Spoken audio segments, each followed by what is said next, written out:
ప్రభునందు ప్రియమైన దేవుని వారలారా, కళ్ళు మూసుకున్నట్లయితే ప్రార్థన చేసుకొని, మరి కొంత సమయం దేవుని వాక్యాన్ని మనం ధ్యానం చేద్దాం.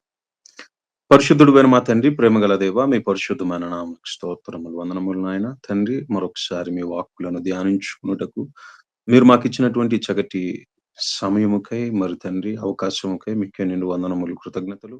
ఈ సమయంలో చెప్పనైనటువంటి నీ దాసుడు ఒట్టివాడు నాయన, ఆయనను కృపతో జ్ఞాపకం చేసుకోనండి. సమయోచితమైన జ్ఞానమును అనుగ్రహించి తండ్రి, మీ శక్తి కలిగినటువంటి మాటలు నా శక్తి లోపం లేకుండా మరి బిడ్డలకు అర్థమయ్యే రీతిలో వివరించి చెప్పగలుగుటకు కృప చూపమని వేడుకుంటూ, నన్ను మీ కృపగా అప్పగించుకుంటూ, ఈ ప్రార్థన మీ ప్రియకుమారుడు మా రక్షకుడైన యేసు శక్తి కలిగిన నామమున మీకు సమర్పిస్తున్నాను తండ్రి. ఆమేన్. ప్రభునందు అవును. ప్రియమైన దేవుని వారలారా, నేడున్న సమాజంలో మనం గమనించినట్లయితే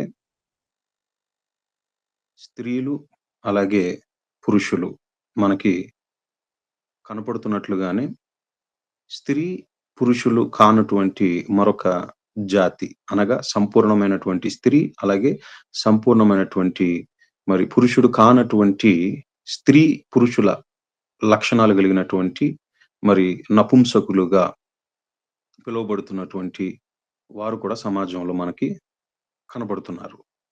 అయితే ఈ జాతి, ఈ నపుంసపు జాతి లేదా నపుంసకత్వపు ఈ జాతి అసలు భూమి మీదకి మరి రావటం, దీని వెనకాల ఎవరున్నారు?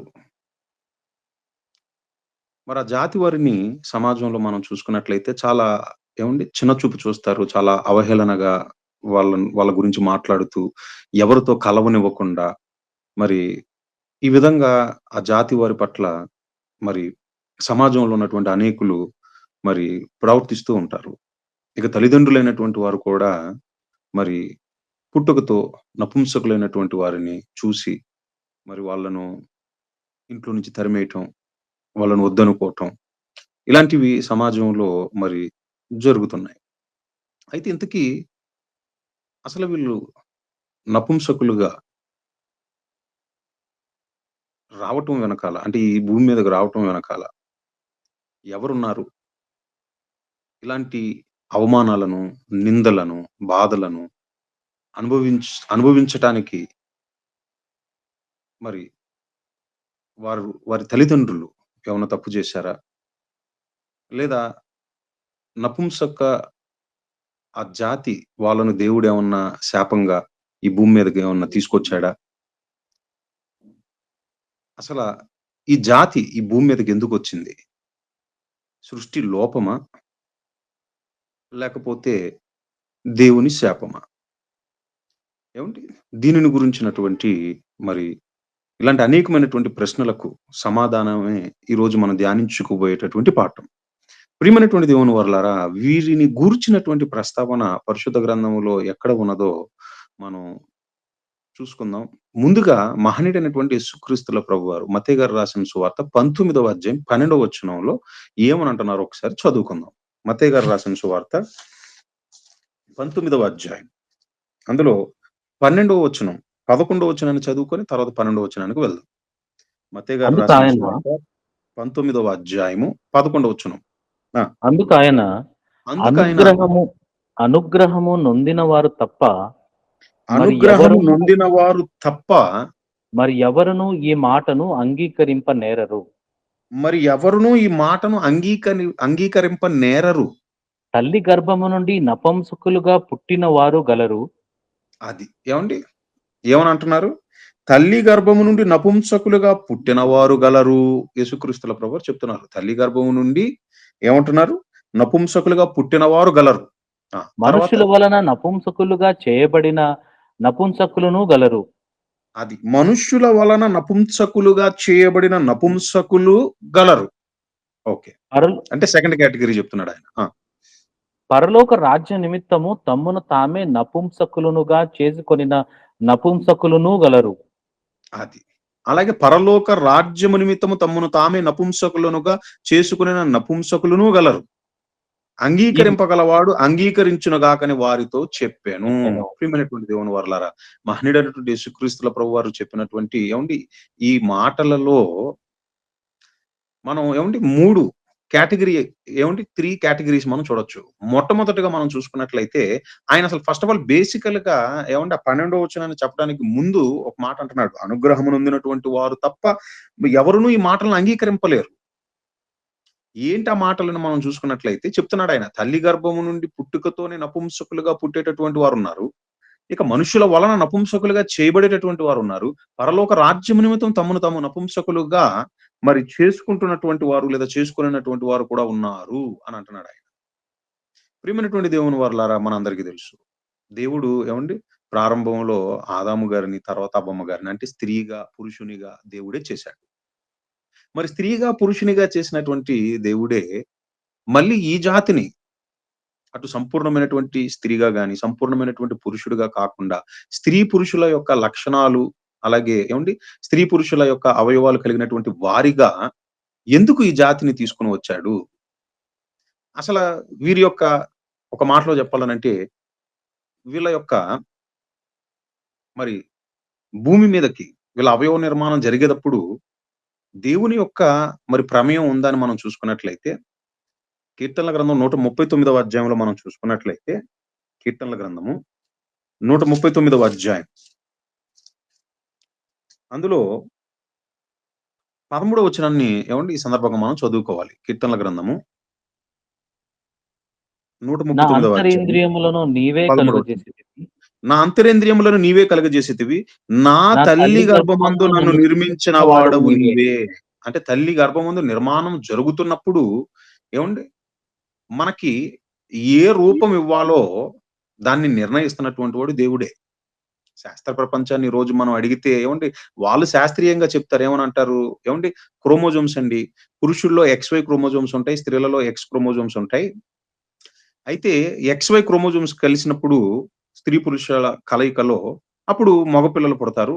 లేదు పురుషునిలో ఉండేటటువంటి X, స్త్రీలలో ఉండేటటువంటి XX క్రోమోజోమ్స్ కలిసినప్పుడు ఆడపిల్లలు పుడతారు అని శాస్త్రీయంగా వాళ్ళు జెప్పారు. కానీ వాస్తవానికి పరిశుద్ధ గ్రంథంలో దేవుడు ఏమని జెప్తున్నాడయ్యానంటే, నాయనా నా తల్లి గర్భమందు నన్ను నిర్మించిన వాడవు నీవే. అంటే దాని అర్థం ఏంటనంటే, ఏ రూపం ఇవ్వాలో అది నిర్ణయిస్తున్నది దేవుడేనండి. అది. అందుకని చూడండి యోబు గ్రంథం 10వ అధ్యాయం 8వ వచనంలో కూడా మనం చూసుకున్నట్లయితే, యోబు గ్రంథము 10వ అధ్యాయము 8వ వచనాన్ని చూడండి ఒకసారి.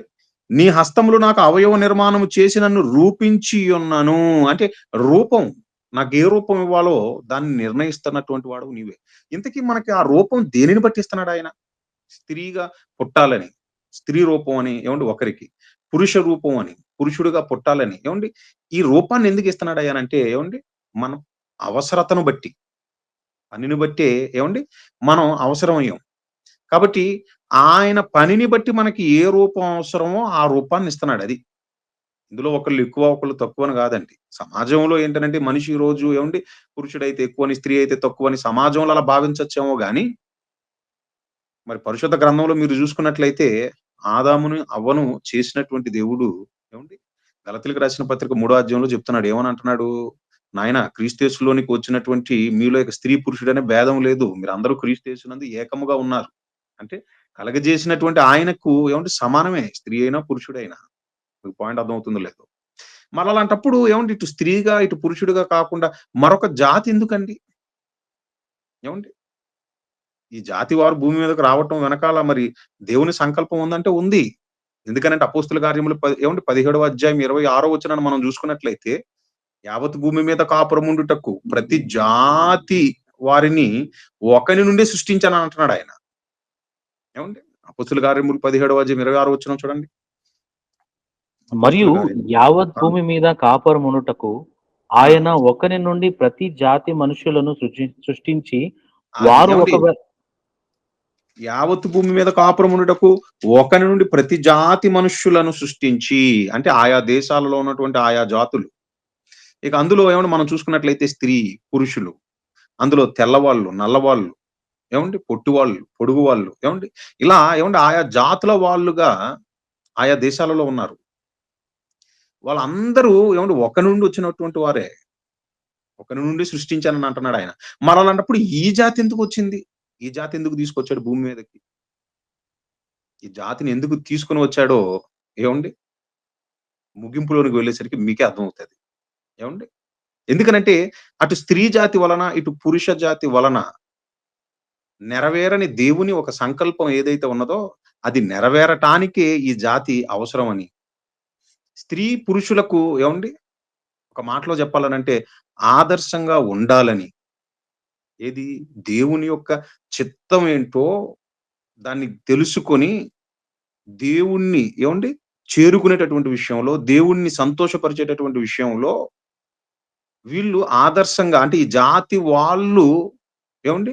ఆదర్శంగా ఉండేటటువంటి వారిగా ఉండాలని. ఈ జాతి ద్వారా ఏదో చెప్పాలని అనుకుంటున్నాడు దేవుడు. అందుకనే ఏవండి? ఆ జాతి వారిని ఏవండి? ఈ భూమి మీద సృష్టించినట్లుగా మనకే ఏవండి? అర్థమవుతది. ఎలా అర్థమవుతదనంటే ఏవండి? ముగింపులోకెళ్ళేసరికి మీకే అర్థమైపోతది. ప్రియమైనటువంటి దేవుని వర్లారా! ఈ సందర్భంగా ఏవండి? మీకొక విషయాన్ని చెప్తాను. స్త్రీగా ఏవండి? పురుషుడుగా ఏవండి? పుట్టినటువంటి వారిలో స్త్రీ పురుషుడిని ఏవండి? కావాలని, అలాగే పురుషుడు స్త్రీని కావాలని కోరుకుంటారు. మరి అటు స్త్రీ పురుషుల యొక్క ఏవండి? లక్షణాలు కలిగినటువంటి వాడు ఎవరిని కోరుకుంటాడు చెప్పండి? మీకు అర్థమవుతుందా పాయింట్? ఇంకా మీకు అర్థమవ్వటానికి చక్కటి ఉదాహరణ చెప్తాను. పుట్టుగుడ్డివాడు ఏ రంగు చూసి ఆనందించాలని అనుకుంటాడు? పుట్టుగుడ్డివాడికి ఏవండి? కనిపించదు గదా! వాడికి ఏవండి? ఎరుపు రంగేంటో, నలుపు రంగేంటో, ఏవండి తెలుపేంటో వాడికి తెలీదు గదండీ! అలాంటప్పుడు ఏ రంగును బట్టి ఆనందించాలని అనుకుంటాడు? ఏ రంగును చూచి? అలాగే ఏవండి? పుట్టుకతో చెవిటివాడైనటువంటి వాడు ఏ స్వరాన్ని బట్టి ఏవండి? ఆనందించాలనుకుంటాడు? ఏ స్వరం వినాలని కోరుకుంటాడు జెప్పండి? అలాగే స్త్రీ పురుషుల ఏవండి? ఆ లక్షణాలు కలిగినటువంటి వాడు. అటు స్త్రీని గాని, ఇటు పురుషుని గాని ఏవండి? కోరుకోక ఒక మాటలో చెప్పాలంటే కోరికలు ఏవండి? లేనటువంటి వారిగా, కోరికలు ఏవండి? నశించినటువంటి వారిగా, దేవుని కోసం ఏవండి? బహుగా ఫలించేటటువంటి ఏవండి? ఒక చక్కటి అవకాశం ఉన్నటువంటి జాతే నపుంసకు జాతి. మీకు అర్థమైందో లేదో? ఆ జాతి వారికే ఏవండి? ఈ విషయం తెలీదు. ఎందుకంటే దుష్టుడు వాళ్ళను కూడా ఏవండి? వంచించాడు. వాళ్ళని కూడా మోసం జేశాడు. అయితే ప్రియమైనటువంటి దేవుని వారలారా మహనీయుడైనటువంటి యేసుక్రీస్తుల ప్రభువారు చెప్తున్నారు. అక్కడితో ఆపలేదాయన. తల్లి గర్భము నుండి పుట్టుకతో నపుంసకులుగా పుట్టిన వారు ఉన్నారు. At the same time second category గురించి కూడా చెప్తున్నాడు చూడండాయన. రెండో కేటగరీ గురించి ఏమని అంటున్నాడు? మనుషుల వలన నపుంసకులుగా చేయబడినటువంటి వారు కూడా ఉన్నారు. పూర్వపు రోజుల్లో ప్రియమైనటువంటి దేవుని వారలారా మరి రాజులు ఏవండి వాళ్ళ యొక్క భార్యలైనటువంటి రాణిలుంటారు గదండీ! ఆ రాణిలకు ఏవండి క్వీన్స్‌కి ఒక మాటలో చెప్పాలంటే, రాణిలకు సేవ చేసేటటువంటి విషయంలో ఏ విధమైనటువంటి ఏవండి సమస్యలుండకూడదని మనుషులనే ఏవండి నపుంసకులుగా చేసేటటువంటి వారు. ఉదాహరణకి ఏవండి ఒక వచనాన్ని చూద్దాం మనం. రెండో రాజుల గ్రంథం 20వ అధ్యాయం. రెండో రాజుల గ్రంథము అందులో 20వ అధ్యాయం 18వ వచనాన్ని చూడండి ఒకసారి.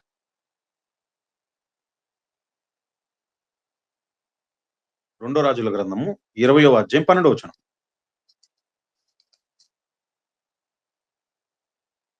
ఆ కాలమందు బబులోను రాజును బాలాదును బలదాను కుమారుడైన కుమారుడైన ఆ! చదవండి. బెరోబాకాలాదును హ్మ్. హిజ్కియా రోగి అయ్యుండిన సంగతిని విని హ్మ్. పత్రికలను కానాకును అతని యొద్దకు పంపగా హిజ్కియా దూతలు వచ్చిన మాట విని వారిని లోపలికి రప్పించి క్షమించాలి 18 అండి. 18 వచనం. 18 మరియు అదే అధ్యాయం. అదే అధ్యాయం మరియు 18 నీ వచనం. గర్భ మరియు నీ గర్భమందు పుట్టిన నీ పుత్ర సంతును బబులోను హ్మ్. రాజు నగరునందు నపుంసకులుగా చేయుటకై వారు హ్మ్. తీసుకొని పోవుదురు. అది. అందుకు ఏమని అంటున్నాడండి? మరియు నీ గర్భమందు పుట్టిన నీ పుత్ర సంతును అంటే నీ కుమారులను బబులోను రాజు నగరునందు నపుంసకులుగా చేయుటకై వారిని తీసుకొని పోవుదురు. ఏమంటే అంటే మనుషుల వలన నపుంసకులుగా చేయబడటం అన్నమాట. అది పూర్వపు రోజులలో. రాజులు ఏవండీ రాణిల దగ్గర సేవ చేసేటటువంటి వారిని ఏవండీ ఎవరిని ఉంచేవాళ్ళనంటే నపుంసకులను ఉంచేటటువంటి వారు. ఎందుకు నపుంసకులను ఉంచేటటువంటి వారనంటే వాళ్ళ వలన మరి ఏ విధమైనటువంటి ఇబ్బందులు కలగకూడదు రాణిలకు. ఏవండీ అటు రాజుకి కూడా. మీకు అర్థమైందనుకుంటా. అలాగే ఏవండి మరొక వచనాన్ని ఏవండి పరిశుద్ధ గ్రంథంలో మనం చూసుకున్నట్లయితే యెషయా గ్రంథం. యెషయా గ్రంథము ఏవండి 39వ అధ్యాయం 7వ వచనం. యెషయా గ్రంథం 39వ అధ్యాయం 7వ వచనం. మరియు నీ మరియు గర్భమందు నీ పుట్టిన నీ గర్భమందు పుత్ర పుట్టిన సంతును నీ పుత్ర సంతులను బబులోను రాజు నగరునందు నపుంసకులునగా చేయుటకై వారు తీసుకొని పోవుదురు. అయితే ప్రియమైనటువంటి దేవుని వారలారా, మనుషుల చేత నపుంసకులుగా చేయబడినప్పటికీ, లేదా పుట్టుకతోనే తల్లి గర్భం నుండి ఏమంటే వాళ్ళు పుట్టినప్పుడు ఏమంటే నపుంసకత్వంతో పుట్టినప్పటికీ, దేవుడు మాత్రం ప్రియమైనటువంటి దేవుని వారలారా, పరలోక రాజ్యానికి వారు అనర్హులు అని ఏవండి అంటలేదు. పైపెచ్చు పరలోక రాజ్యానికి ఏవండి వారు అర్హులు అని చెప్పి అంటున్నాడు. చూద్దాం పరిశుద్ధ గ్రంథంలో నుంచి ఒక చక్కటి ఏవండి సందర్భాన్ని. అపోస్తుల కార్యములు 8వ అధ్యాయం చూడండి ఒకసారి. అపోస్తుల కార్యములు 8వ అధ్యాయము ఏవండి అందులో మనం చూసుకున్నట్లయితే 27వ వచనం. 27వ వచనం అండి. అపోస్తుల అప్పుడు కార్యములు 8వ అధ్యాయం 27వ వచనం. ఐతేఫీయుల రాణి అయిన కందాకే క్రింద మంత్రి అయి ఆమె యొక్క ధనాగారం అంతటి మీదనున్న హ్మ్. ఐథియోపియుడైన నపుంసకుడు ఆరాధించుటకు యెరూషలేమునకు వచ్చి ఉండెను. ఆ! అతడు తిరిగి వెళ్ళుచు తన రథం మీద కూర్చుండి ప్రవక్త హ్మ్. అయిన యెషయా గ్రంథము చదువుచుండెను. హ్మ్. అప్పుడు ఆత్మ ఫిలిప్పుతో నీవు ఆ రథము దగ్గరకు పోయి దానిని కలుసుకొనుమని చెప్పెను. ఆ!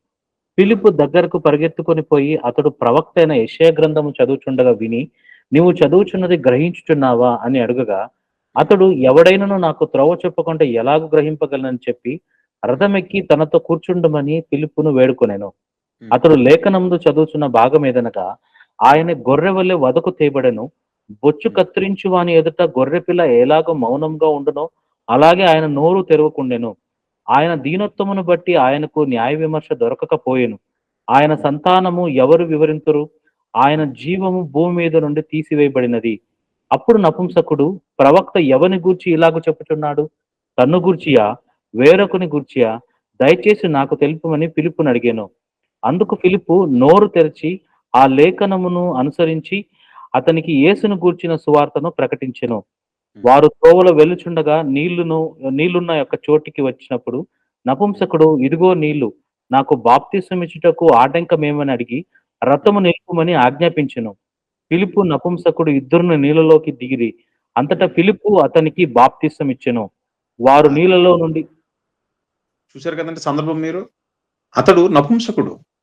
అయినప్పటికీ ఏవండి ప్రవక్త అయినటువంటి ఏవండి యెషయా గారు ఏదైతే ఏవండి ఆ యెషయా గ్రంథంలో రాయబడినటువంటి మాటలు చదువుతున్నటువంటి సమయంలో ఫిలిప్ గారు ఏవండి "నువ్వు చదువుతున్నదేంటో నీకు తెలుస్తుందా? నీకు అర్థమవుతుందా?" అన్నప్పుడు, మరి నాకెవరో ఒకళ్ళు చెప్పాలయ్యా! నాకు చెప్పకపోతే నాకెక్కడ అర్థమవుతది? ఇంతకీ నేను చదివినటువంటి ఈ వచనం ఉందే, ఈ వచన భావం ఏంటి? ప్రవక్త ఎవరి గురించి చెప్తున్నాడు? నా గురించి చెప్తున్నాడా? లేకపోతే వేరొకళ్ళ గురించే చెప్తున్నాడా? అన్నప్పుడు, అప్పుడు వెంటనే ఏవండి ఫిలిప్ గారు ఏం చేశారయ్యానంటే వాక్యం చెప్పారు. మహనీయుడైనటువంటి యేసుక్రీస్తుల ప్రభువారిని గురించి రాయబడినటువంటి వచనాలవి అని ఆయన గురించి ఎప్పుడైతే వాక్యం చెప్పారో, అప్పుడు వెంటనే అతను ఏవండి ఆ నపుంసకుడైనటువంటి ఆయన మరి నాకు అవిగో నీళ్ళు. నేను బాప్తీసం తీసుకోవడానికి ఆటంకం ఏంటన్నప్పుడు, లేదు లేదు నువ్వు నువ్వు నపుంసకుడివి. నువ్వు బాప్తీసం తీసుకోవడానికి వీల్లేదు. పరలోకానికి నీకు అర్హత లేదని అన్నాడా? లేదండి. వెంటనే బాప్తీసం ఇచ్చాడు. పాయింట్ అర్థమవుతుందో లేదో. అంటే పరలోక రాజ్యానికి ఏవండీ ఆ నపుంసకత్వం అనేది ఏవండీ అది ఆటంకం కాదండి. భూమి మీద ఉండేటటువంటి మనుష్యులు ఏవండీ ఈరోజు ఏవండీ నపుంసకులైనటువంటి వారిని చిన్న చూపు చూడొచ్చేమో. లేదా జనాలలో కలవకుండా ఏవండీ వాళ్ళను వేరుపరచవచ్చు. లేదా ఏవండీ వాళ్ళను చాలా తక్కువగా చూడొచ్చు. అవమానకరంగా మాట్లాడొచ్చేమో గానీ, దేవుడు పరిశుద్ధ గ్రంథములో ఏవండీ వాళ్ళను కూడా తన పని నిమిత్తం ఏవండీ వాడుకున్నట్లుగా, వాళ్ళకు కూడా ఏవండీ దేవుడు మరి దేవుని పని ఉందని, ఇన్‌ఫాక్ట్ ఒక మాటలో చెప్పాలనంటే, పరలోక రాజ్యముల్లో ఏవండీ ప్రవేశించాలనంటే, ఒకడు నపుంసకత్వపు ఏవండీ ఆ జాతి లక్షణాలు కలిగి ఉండాలని జెప్పాడు. అది పాయింట్ ఇక్కడ. మీకు అర్థమవుతుందో లేదో. ఏవండీ చూద్దాం. ఏవండి ఇర్మియా గ్రంథం. ఇర్మియా గ్రంథము ఏవండి అందులో ఏవండి ఎస్పెషల్‌గా మనకు 38వ అధ్యాయం. ఇర్మియా గ్రంథం 38వ అధ్యాయం 6 వచనం చూడండి ఒకసారి. వారు యిర్మీయాను పట్టుకొని హ్మ్. కారాగృహంలోనున్న రాజకుమారుడగు మల్కియా గోతిలోనికి దింపిరి. హ్మ్. అందులోనికి యిర్మీయాను త్రాళ్ళతో దింపినప్పుడు హ్మ్. గోతిలో నీళ్లు లేవు, ఆ! బురద మాత్రమే ఉండెను. ఆ బురదలో యిర్మీయా దిగబడెను. రాజు హ్మ్. బెన్యామీను ద్వారమున కూర్చుని ఉండగా, హ్మ్. రాజు ఇంటిలోనికి కూషీయుడగు ఎబెద్మెలెకును షండుడు వారు యిర్మీయాను గోతిలో ఏవండి? షండుడు అనగా నపుంసకుడు. పరిశుద్ధ గ్రంథంలో నపుంసకుడికి లేదా నపుంసకులకు ఉపయోగించినటువంటి మరొక పదం ఏంటంటే షండుడు. ఆ! ఇప్పుడు ఆ షండుడి పేరేంటి? ఎబెద్మెలెకు. ఏవండి? ఈ ఎబెద్మెలెక్ అనేటటువంటి ఈ షండుడు ఇప్పుడు యిర్మీయా గారిని ఒక గోతిలో వేసినప్పుడు, మరి బురదతో ఉన్నటువంటి ఆ గోతిలోనికి మళ్ళీ తాళ్ళతో యిర్మీయా గారిని దింపినప్పుడు, అమ్మో! ప్రవక్త అయినటువంటి యిర్మీయా ప్రాణాపాయంలో ఉన్నాడు. అతను గనక చనిపోతే అని ప్రవక్తను చంపినటువంటి మరి ఆ పాపం నీకెందుకు? అని యిర్మీయా గారిని ఆ గోతిలో నుండి ఆ తర్వాత కింద సందర్భం అంతా మీరు చదువుకోండి. ఆ అధ్యాయం అంతా కిందకి చదువుకుంటే, యిర్మీయా గారిని మొత్తానికి ఆ గోతిలో నుండి బయటికి తీసుకురావటానికి కీలకమైనటువంటి పాత్ర పోషించినటువంటి వ్యక్తిగా మనకు కనపడుతుంది. అంటే ప్రవక్త అయినటువంటి యిర్మీయా గారిని కాపాడేటటువంటి విషయంలో ఆ సమయంలో చాలా కీలకమైనటువంటి పాత్ర పోషించాడు. ఎవరు? ఒక షండుడు. ఇంకా పరిశుద్ధ గ్రంథంలో మనం చూసుకున్నట్లయితే యెషయా గ్రంథం 56వ అధ్యాయం 3, 4 వచనాలు చూడండి. యెషయా గ్రంథము 56వ అధ్యాయము 3, 4 వచనాలు. యెహోవాను యెహోవాను హత్తుకొను అన్యుడు ఆ! నిశ్చయముగా యెహోవా తన జనములలో నుండి నన్ను వెలివేయునని అనుకొనవద్దు. హ్మ్. షండుడు నేను ఎండిన చెట్టని అనుకోవద్దు. ఆ! నే ఈ మాటలు మీరు అండర్‌లైన్ జేసుకోవాలి. ఏమని అంటున్నారండి? యెషయా గ్రంథంలో దేవుడు ఏమని రాయిస్తున్నాడు తన ప్రవక్త ద్వారా? షండుడు ఆ! నేను ఎండిన చెట్టునని చెట్టని అనుకోవద్దు. ఏంటి నా ఈ బ్రతుకు? దీని వలన ఏంటి? నా వలన ఏంటి ప్రయోజనం? ఎవరికి ప్రయోజనం? అని నువ్వు అనుకోవద్దని అంటున్నాడు. ఏమనంటున్నాడు చూడండి. షండుడు నేను ఎండిన చెట్టునని అనుకోవద్దు. నేను నియమించిన విశ్రాంతి దినములను ఆచరించుచు నాకిష్టమైన వాటిని కొనుచు నా నిబంధన నారాదము నాదారము నాదానము చేసుకొనుచున్న షండులను గూర్చి అంటే నా యందు భయభక్తులు కలిగి బ్రతుకుతున్నటువంటి ఆ షండులను గురించి ఆయన చెప్తున్న మాట. ఇప్పుడు కిందకి చదవండి ఏమనంటున్నాడో. యెహోవా ఈలాగు సెలవిచ్చుచున్నాడు. సెలవిస్తున్నాడు. నా ఇంటను నా ప్రాకారములలో ఒక భాగమును వారికిచ్చేదను. ఏమంటున్నాడండి? నా ఇంటను నా ప్రాకారములలో ఒక భాగమును వారికిచ్చేదను. సమాజం మరి తెలుసందు తెలియకందు గాని 50, 50 అని నిజంగా దేవుడు ఏమంటున్నాడో తెలుసా? పరలోకంలో సగం భాగం మీకే అని అంటున్నాడు. ఎవరితో? షండులతో. మీకు అర్థమవుతుందో లేదో. ఇంకా ఏమని అంటున్నాడు చూడండి. కొడుకులు, కుమారులు అని అనిపించుట కంటే శ్రేష్టమైన పేరు వారికి పెట్టుచున్నాను. కొట్టివేయబడిన నిత్యమైనటువంటి పేరు వారికి పెట్టుచున్నాను. ఇంతకీ ఏంటా శ్రేష్టమైనటువంటి పేరు? ఏవండి? కొట్టివేయబడినటువంటి ఆ పేరేంటి? ఏవండి? అదేంటో ముగింపుకి వెళ్ళేసరికి మీకే అర్థమవుతదండి. ఏవండి? నువ్వు కొడుకుగా, కుమారుడిగా ఉండటం కన్నా నేను నీకు పేరు పెడుతున్నాను. నీకో కొత్త పేరు, శ్రేష్టమైన పేరు పెడతాను అని అంటున్నాడు. ఎవరితో అంటున్నాడు ఈ మాట? ఏవండి? షండుడితో అంటున్నాడు. నేను ఎండిన చెట్టునని నువ్వు అనుకొనవద్దు. నా విశ్రాంతి దినములను నువ్వు ఆచరించాలే గాని, నా ధర్మశాస్త్రములో ఉన్నటువంటి సంగతులను నువ్వు గైకొనాలే గాని, ఇదిగో నా ఇంట సగ భాగం నీకిస్తానని చెప్పి అంటున్నాడండి. అంటే పరలోక రాజ్యము ఏదైతే ఉన్నదో పరలోక రాజ్య ప్రవేశానికి నపుంసకత్వం అనేది అది ఆటంకం కాదండి. పైపెచ్చు ఇప్పుడు థర్డ్ కేటగరీలోకెళ్దాం. యేసుక్రీస్తుల ప్రభువారు ఏమనన్నారో. మొదటిది తల్లి గర్భం నుండి పుట్టిన పుట్టినప్పుడే నపుంసకులుగా పుడుతున్న వాళ్ళున్నారు. మనుషుల చేత నపుంసకులుగా చేయబడుతున్న వాళ్ళున్నారు. ఈరోజు సమాజంలో ప్రియమైనటువంటి దేవుని వర్లారా, స్త్రీగా ఉన్నటువంటి వారు పురుషులుగా మారాలని కోరుకుంటున్నారు. పురుషులుగా ఉన్నటువంటి వాళ్ళు ఏవండి స్త్రీగా మారాలనుకుంటున్నారు. అందుకు హార్మోన్ ఇంజెక్షన్‌లు ఇచ్చుకుంటున్నారు. లేకపోతే వైద్యులను సంప్రదించి అవయవ మార్పిడిలు లేదా సర్జరీల ద్వారా వాళ్ళకున్నటువంటి ఆ మర్మాంగాలు ఏవైతే ఉన్నాయో వాటిని మార్పిడి చేయించుకొని స్త్రీగా ఉన్న వాళ్ళు పురుషులుగా మారాలని, పురుషులుగా ఉన్న వాళ్ళు స్త్రీగా మారాలని ట్రాన్స్‌జెండర్స్ అని అంటారు. ఇది మనుషుల్లో పుట్టేటటువంటి తప్పుడు ఆలోచన. మనుషుల్లో పుట్టేటటువంటి తప్పుడు కోరిక. కానీ దేవుడు ఏమంటున్నాడంటే, నాయనా అసలు మీ మధ్యకి ఆ జాతిని నేను ఎందుకు తీసుకొచ్చాననంటే, స్త్రీగా, పురుషుడిగా మీ వలన నెరవేరనటువంటి నా సంకల్పం, కోరికలు చచ్చినటువంటి వారై, నేనే కావాలనేటటువంటి కోరికతో అన్నిటిని వదులుకొని, నా కోసం బ్రతికేటటువంటి ఆ చక్కటి అవకాశం కలిగి ఉన్నటువంటి ఒక జాతే ఈ నపుంసకు జాతి. అందుకనే ఏమంటే మహనీయుడైనటువంటి యేసుక్రీస్తుల ప్రభువారు చెప్పినటువంటి ఆ థర్డ్ కేటగరీ చూడండి ఇప్పుడు ఏమని అంటున్నాడు? తల్లి గర్భం నుండి పుట్టుకతో నపుంసకులుగా పుట్టిన వారున్నారు. మనుషుల చేత నపుంసకులుగా చేయబడినటువంటి వారున్నారు. అయితే ఏమని చెప్తున్నాడు చూడండి ఆయన? పరలోక రాజ్యము నిమిత్తము నపుంసకులుగా చేసుకున్నటువంటి వారు కూడా ఉన్నారట. తమను తామే నపుంసకులుగా చేసుకొనున్నారు. ఏమండి పరలోక రాజ్యము నిమిత్తము తమను తామే నపుంసకులుగా చేసుకోవటం అంటే ఏమండి ఈ రోజు భూమి మీద మనుషులు ఏమండి సర్జరీల ద్వారా స్త్రీ పురుషుడిగా మారిపోవటం, పురుషుడు స్త్రీగా మారిపోవటం ఏమండి? దాని గురించి చెప్పట్లేదండి యేసుక్రీస్తుల ప్రభువారు అక్కడ. స్త్రీగా ఉన్నప్పటికీ, పురుషుడిగా ఉన్నప్పటికీ, ఒక నపుంసకుడు ఏ విధంగా అయితే ఏమండి కోరికలు లేనటువంటి వానిగా, అటు స్త్రీని గాని, ఇటు పురుషుడు గాని కోరుకోకుండా ఏమండి ఇక పెళ్లి, పిల్లలు ఏమండి ఇలాంటివి ఉంటాయా? వారి జీవితంలో ఉండవండి. అలాంటి ఏమండి లోక ఆశలు ఏమండి వెంట పరుగులు తీయనటువంటి ఏమండి ఒక చక్కటి అవకాశం. దేవుని కోసం ఏమండి అన్నిటిని వదులుకొని బ్రతికేటటువంటి ఏమంటే ఆ చక్కటి అవకాశం ఏమండి దేవుడు వాళ్ళకి కల్పించాడు. ఆ జాతి వారికి కల్పించాడు. ఆ జాతి వారిని చూచినప్పుడు ఇప్పుడు అసలు విషయంలోనికి వెళ్తున్నాను. ఆ జాతి వాళ్ళను ఏమంటే మనం చూసినప్పుడు ఏమనుకోవాలో తెలుసా? ఏ విధమైనటువంటి మరి కోరికలు లేక ఈ లోకంలో దేవుని కోసం బ్రతకటానికి దేవుడిచ్చినటువంటి చక్కటి అవకాశం. పరలోక రాజ్యానికిలోనికి ఏమండి ప్రవేశించాలనంటే ఉండవలసినదేంటయ్యానంటే ఏమండి నపుంసకత్వం. అంటే భౌతిక పరమైనటువంటి ఏమండి భూ సంబంధమైనటువంటి లేదా ఈ శరీర సంబంధమైనటువంటి ఏమండి నపుంసకత్వం గురించి మాట్లాడట్లేదు.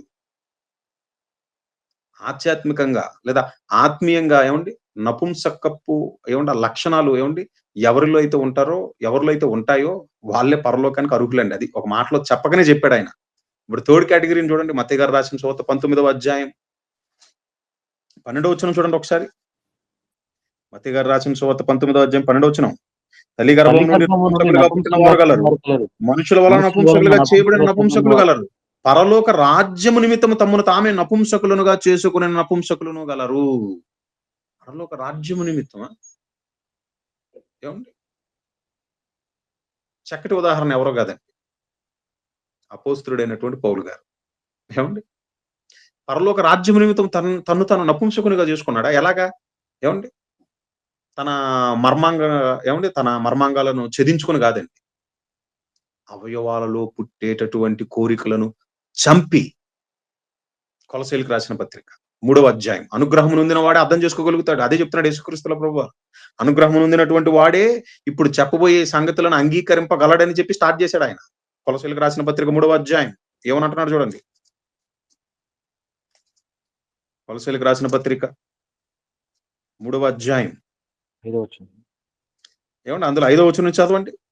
కావున కావున భూమి మీదనున్న మీ అవయవములను అనగా కావున భూమి మీదనున్న మీ అవయవములను అనగా జారత్వమును, అపవిత్రతను, కామాతురతను, దురాశను ఏమండి కావున భూమి మీద ఉన్న మీ అవయవములనని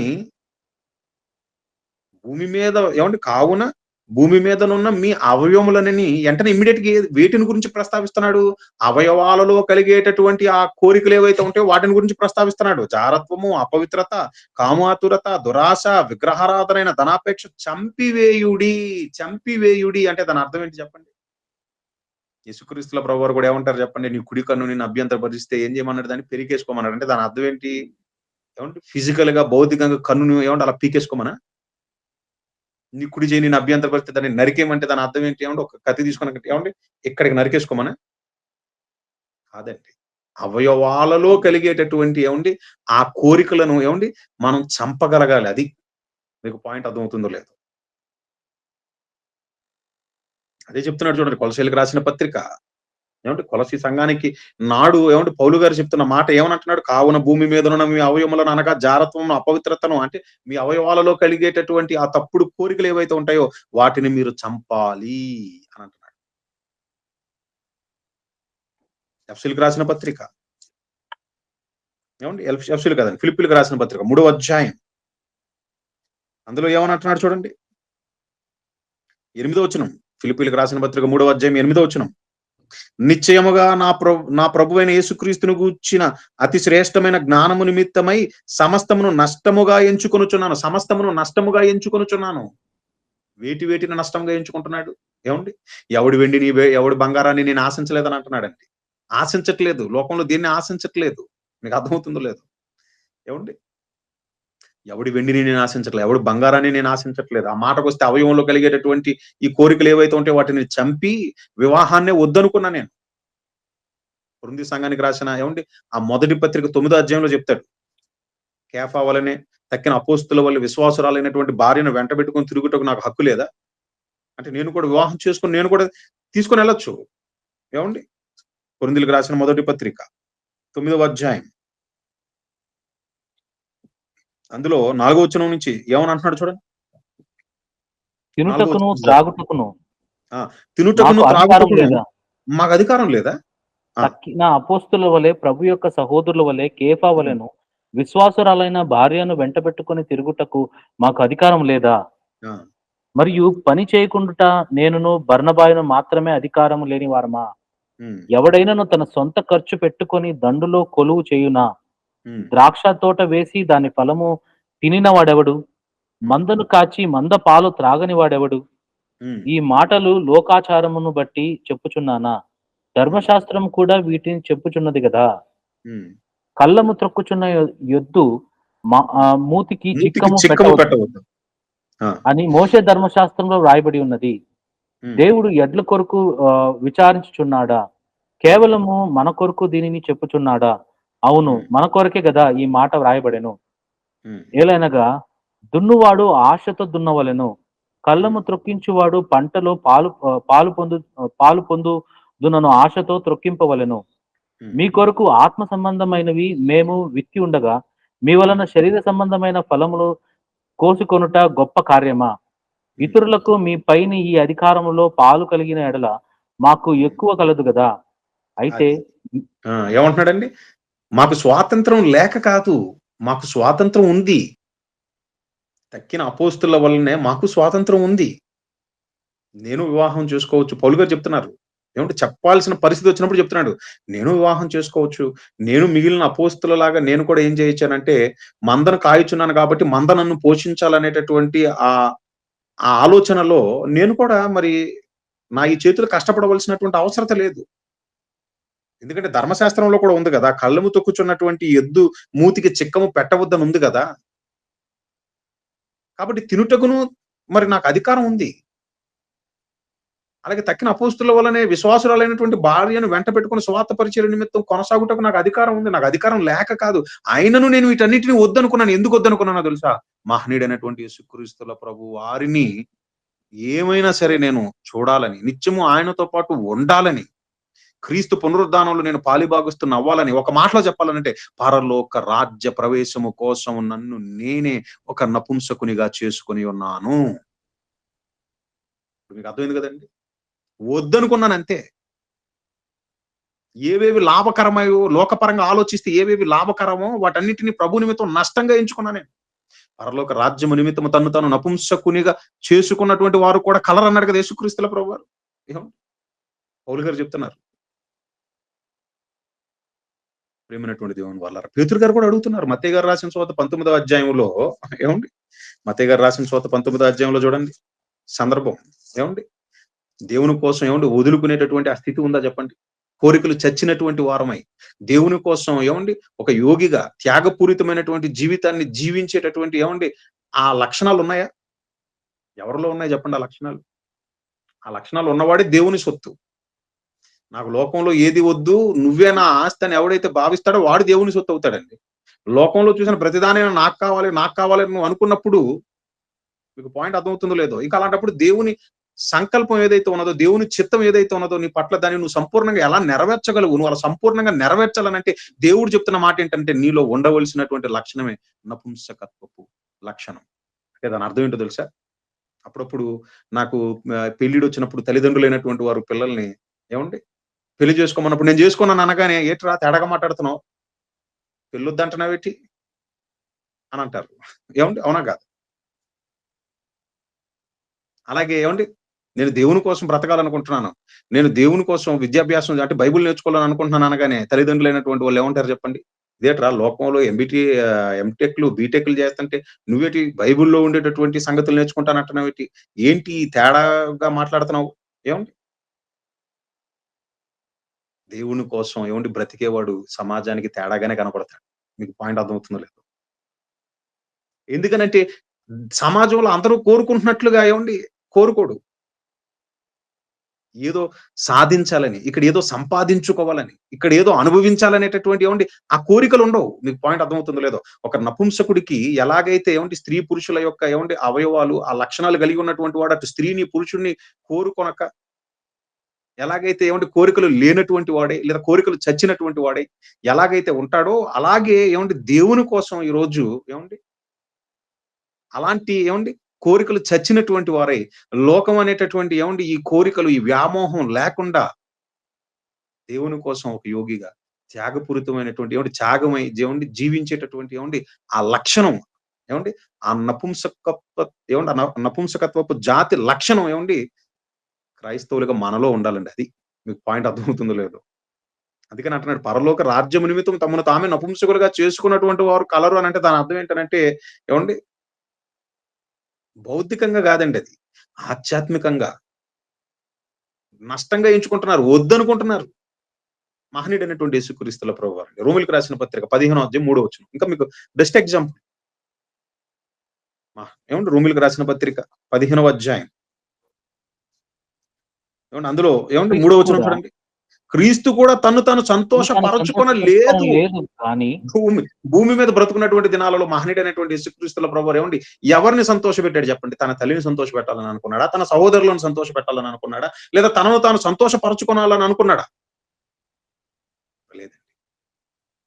నా తండ్రి చిత్తం ఏదైతే ఉన్నదో దానిని జరిగించుటయే నాకు ఆహారమై ఉన్నది. నా తండ్రికి ఇష్టమైనది నేను ఎల్లప్పుడూ చేయుదును. నేను ఎల్లప్పుడూ చేస్తున్నాను కాబట్టి ఆయన నాకు తోడుగా ఉన్నాడని చెప్పి అంటున్నాడండి ఆయన. రాజుని చేయాలనొస్తే బాబోయ్! మీకు పెద్ద దండం అని పారిపోయాడండి. ఏవండీ? మరి ఈ రోజు మనల్ని ఆపుతున్నదేంటి? ఏవండీ? దేవుని యొక్క చిత్తం మన పట్ల సంపూర్ణంగా నెరవేరబడకుండునట్లు మనల్ని ఆపుతున్నదేంటో చెప్పమంటారా? ఈ లోకమేనండి. భార్య, భర్త, పిల్లలు ఏవండీ ఏవండీ ఆపుతున్నాయో చూడండి మనల్ని. మహనీయుడైనటువంటి యేసుక్రీస్తుల ప్రభువారు ఏవండీ నిజంగా త్యాగమైపోయాడండి. తండ్రి యొక్క చిత్తానిని జరిగించటానికి.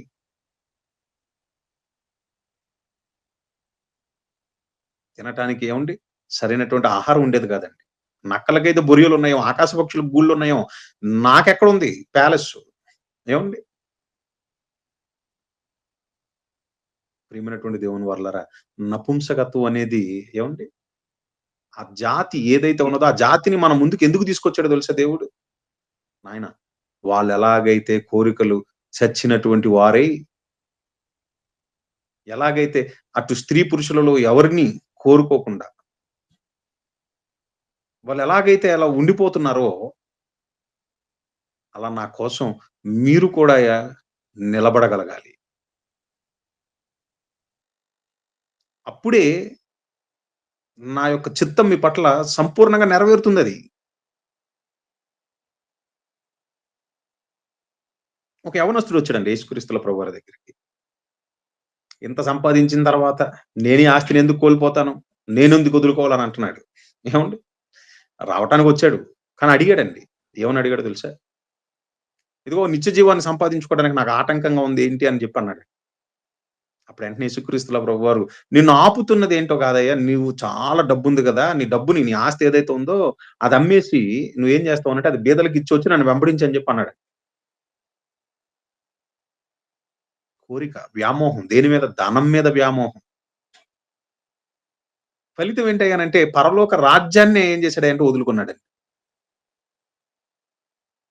అంటే ఇటు స్త్రీగా ఉన్నటువంటి వారు గాని, పురుషులుగా ఉన్నటువంటి వారికి గాని, దేవుడు ఏవండీ చెప్పాలనుకుంటున్నది ఏంటనంటే, ఇదిగో ఒక జాతిని మీ మధ్యకు తీసుకొచ్చా నేను. ఆ జాతిని చూడండి. ఆ జాతి వారు ఏ విధంగా అయితే ఏవండీ ఇందాకడ చెప్పాను కదండీ! పుట్టి గుడ్డివాడు ఏవండీ ఏ రంగుని చూసి ఏ రంగుని చూడాలని అనుకుంటాడు చెప్పండి? ఏ రంగుని చూచి ఆనందించాలని అనుకుంటాడు చెప్పండి? చెవిటివాడు ఏవండీ ఏ స్వరాన్ని ఏవండీ విని ఆనందించాలనుకుంటాడు చెప్పండి? వినబడదు గదా! దేవుడు అదే అంటున్నాడు. ఏమని అంటున్నాడంటే, నాయనా నపుంసకత్వం అనేది అది శాపము కాదు, సృష్టి లోపం అంతకన్నా కాదు. ఆ జాతిని ఈ సమాజంలోనికి నేనెందుకు తీసుకొచ్చానో తెలుసా? మనుషుల మధ్యకి. వాళ్ళని చూసినప్పుడైనా సరే, ఇదిగో నిత్య జీవాన్ని నేను సంపాదించుకోవాలనంటే, కోరికలు చచ్చినటువంటి వాడినై, ఒక మాటలో చెప్పాలంటే కోరికలు లేనటువంటి వాడినై, ఈ లోక ఆశలనేటటువంటి వీటి వెనకాల నేను పరుగులు తీయకుండా, దేవుడే నాకు కావాలనుకుని, దేవుని కోసం ఇదిగో నేను నిలబడాలి. దేవుడినే కోరుకోవాలి. దేవుని చిత్తం ఏదో నా పట్ల తెలుసుకున్నటువంటి నేను, దేవుని కోసమే నేనేమైపోవాలయ్యానంటే, ఇదిగో నన్ను నేను అంకితం చేసుకోవాలి. ఆయన సేవలో ఇదిగో ఆయన చిత్తాన్ని జరిగించుకుంటూ నేను ఈ లోకంలో నన్ను కట్టి లాగేసేవి, నన్ను ఆకర్షించేవి ఎన్నున్నా సరే, వాటిని వద్దనుకోవాలి. వాటిని ఛేదించుకోవాలి. అంటే వద్దు అని వాటిని నేనేం చేయాలనంటే కట్ చేసేయాలి. ఒక మాటలో చెప్పాలంటే వద్దననుకోవాలి. అదండి. దేవుడు మనకు ఏవండీ చెప్పాలనుకున్నదది. మీకు పాయింట్ అర్థమవుతుందో లేదో. చూడండి యెషయా గ్రంథం 56వ అధ్యాయంలో ఇప్పుడు చూడండి. యెషయా గ్రంథము 56వ అధ్యాయం ఇందాక మీరు చదివారు కదా! ఏమని? యెషయా గ్రంథం 56వ అధ్యాయం 5వ వచనం. నా ఇంటను నా ప్రాకారములో ఒక భాగమును వారికిచ్చెదను. కొడుకులు, కూతుళ్ళు అని అనిపించుకొనుట కంటే శ్రేష్టమైన పేరు వారికి పెట్టుచున్నాను. కొట్టివేయబడని నిత్యమైన పేరు వారికి పెట్టుచున్నాను. ఏంటది? క్రైస్తవుడు. మీకు అర్థమవుతుంది కదండీ! నిత్యమైన శ్రేష్టమైన పేరు. అదేంటయ్యానంటే నాయనా క్రైస్తవుడు నువ్వు. పరలోక రాజ్యము నిమిత్తము నిన్ను నువ్వు నపుంసకునిగా నువ్వు జేసుకోవాలి. అంటే దాని అర్థం ఏంటనంటే, బౌద్ధికంగా నీ అవయవాలను నువ్వేదో చేసేసుకోవటం గాదు. ఆత్మీయంగా ఇదిగో కోరికలు చచ్చినటువంటి వాడవై ఏ కోరికలు? లోక సంబంధమైన కోరికలు. నీ శరీర అవయవాలలో పుట్టేటటువంటి కోరికలను చంపుకున్నటువంటి వాడవై, దేవుని కోసం నిన్ను నువ్వు సమర్పించుకోవాలి. అలా సమర్పించుకొని నువ్వు దేవుని కోసం పరిపూర్ణంగా ఫలించటానికి ఇదిగో నీ ముందు ఒక జాతిని పెట్టా నేను. ఆ జాతిని చూచినప్పుడల్లా నీకు తెలియాలి. ఆ జాతి వారికి కూడా నువ్వు చెప్పాలి ఈ విషయాన్ని. మీరేదో శాపగ్రస్తులని అనుకోవద్దు. మా బతికేంటి ఇలా ఉంది అని మీరు అనుకోకూడదు. మీకు పరలోకానికి ఆటంకం లేదు. సువార్త జరిగించడానికి మీకు ఆటంకము లేదు. దేవుని కోసం బహుగా ఫలించటానికి దేవుని కోసం అధికముగా ప్రయాసపడి లోకంలో దేనిని వద్దనుకొని వివాహాన్ని కోరుకొనకుండా ఏవండీ పిల్లలని, ఆస్తులని ఏవండీ వీటన్నిటికి దూరంగా, వీటన్నిటికి అతీతంగా మీ బ్రతుకు కాలాన్ని దేవుని కోసం సమర్పించి, దేవుని కోసం బహుగా ఫలించడానికి దేవుడు మీకిచ్చినటువంటి చక్కటి అవకాశం. ఇదొక భాగ్యం అని ఏవండీ వాళ్ళకు మనం ఏవండీ తెలియజేయాలండి. ఎందుకంటే ఈరోజు దుష్టుడు వాళ్ళని కూడా దారి మళ్లించేసాడు. ఇప్పుడు మీకు అర్థమైందని అనుకుంటున్నాను నేను. కాబట్టి ప్రియమైనటువంటి దేవుని వారలారా నపుంసకత్వం అనేది ఏవండీ అది సృష్టి లోపము కాదు. ఏవండీ దేవుని శాపం అంతకన్నా కాదండి.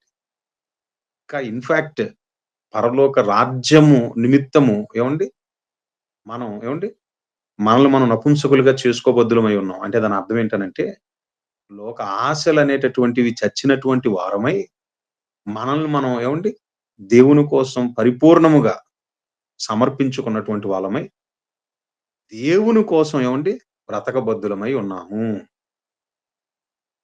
మీకు అర్థమైందని అనుకుంటున్నాను. అందుకని ఏవండీ చివరగా వచనాన్ని చూసుకొని ముగించుకుందాం. మత్తయి గారు రాసిన సువార్త. ఏమని అంటున్నాడు చూడండి ఒకసారి. యేసుక్రీస్తుల ప్రభువారు 19వ అధ్యాయం 12వ వచనం. తల్లి గర్భం నుండి నపుంసకులుగా పుట్టిన వారు కలరు. ఏమని అన్నాడు ముందు ప్రారంభం 11వ అధ్యాయంలో? అనుగ్రహము నొందిన వారు తప్ప ఎవరు ఈ మాటలను అంగీకరింపనేరరు. ఏం ఆపుతుందయ్యా లోకంలో నిన్ను? ఏమండి? దేవుని కోసం ఫలింపనివ్వకుండా ఏది అడ్డుపడుతుంది నీకు? ధనమా? పేరు ప్రఖ్యాతలా? ఇవే కదండీ ఈరోజు మనుషులను ఏవండీ ఆపేస్తుంది. మనుషులు వీటి కోసమే కదా ఈరోజు తహతహలాడుతుంది. బంగారమా? డబ్బా? ఏవండీ పేరు ప్రఖ్యాతలా? పదవులా? ఏవండీ? అయితే యేసుక్రీస్తుల ప్రభువారు అంటున్నారు. ఏమని అంటున్నాడంటే, నాయన అంగీకరింపగలిగేటటువంటి వాడే ఈ మాటలను అంగీకరించాలి. అంగీకరిస్తాడు కూడా వాడు. అనుగ్రహం నొందినటువంటి వాడు ఎవడైతే ఉంటాడో, వాడు ఖచ్చితంగా ఇదిగో ఈ మాటలను అర్థం చేసుకోగలుగుతాడు. తల్లి గర్భం నుండి ఒక జాతి ఉంది చెప్తున్నాడు. పుట్టుకతోనే అది నపుంసకపు జాతి. మనుషుల ద్వారా నపుంసకులుగా చేయబడినటువంటి వారు కూడా ఉన్నారు. అయితే మూడో మాటగా చెప్తున్నాడు. పరలోక రాజ్యము నిమిత్తము తమ్మును తాము నపుంసకులుగా చేసుకున్నటువంటి వారు కలరు.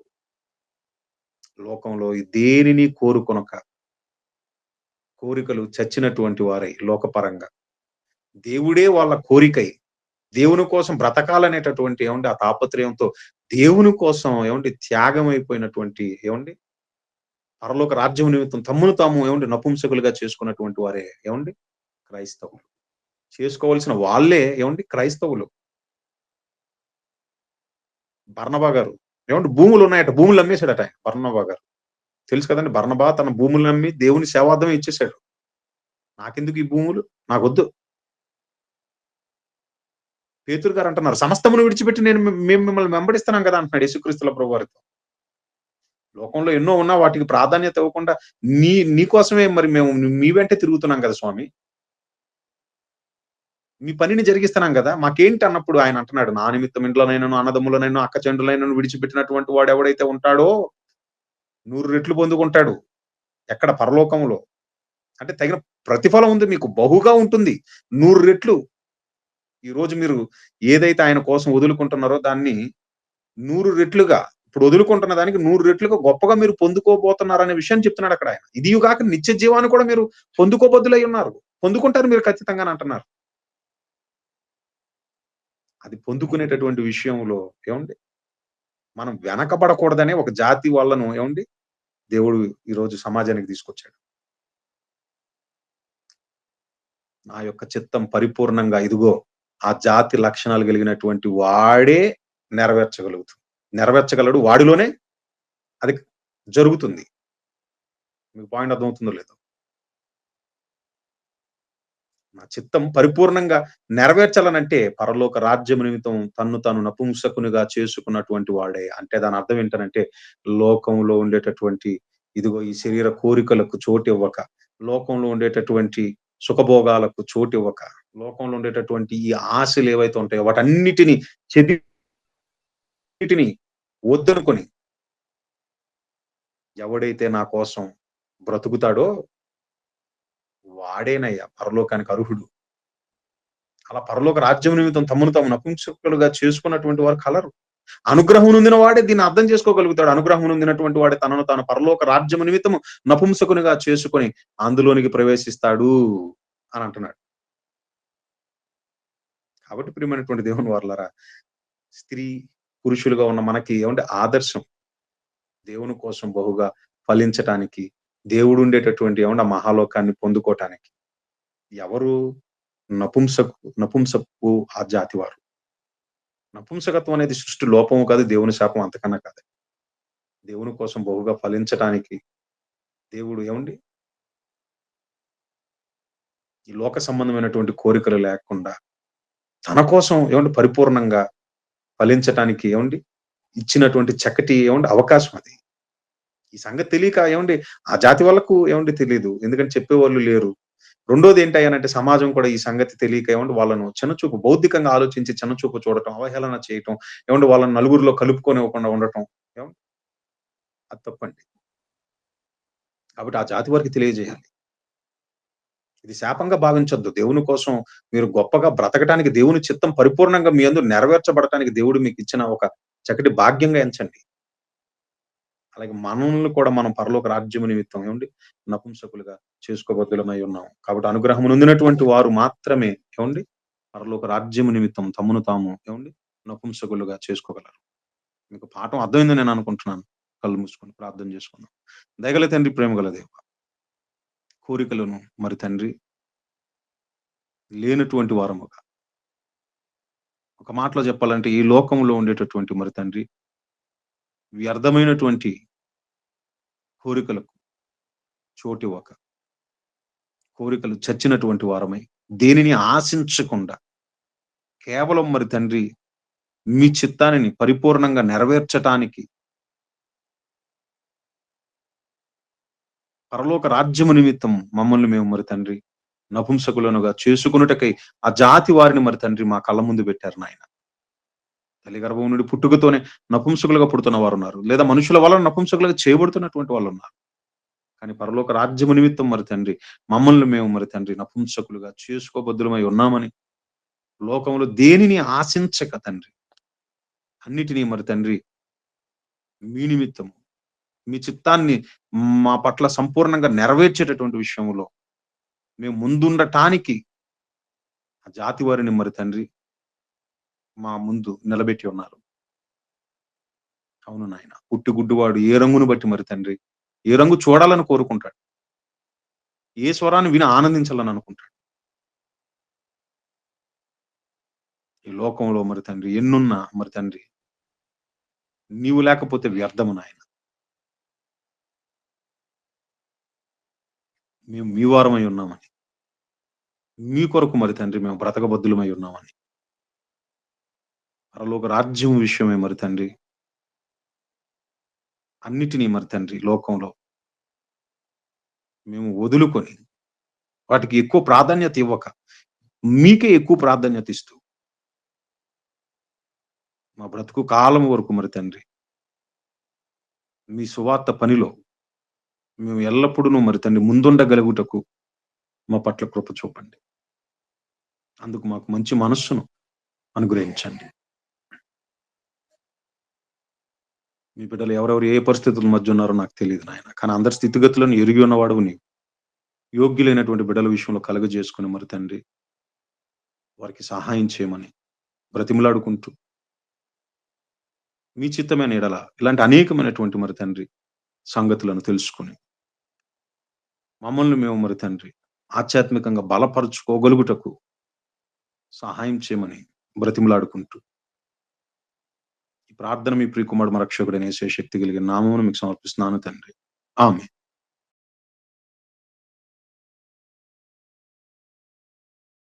అంటే ఒక్కరే 2 ప్రశ్నలు అడగమన్నారు.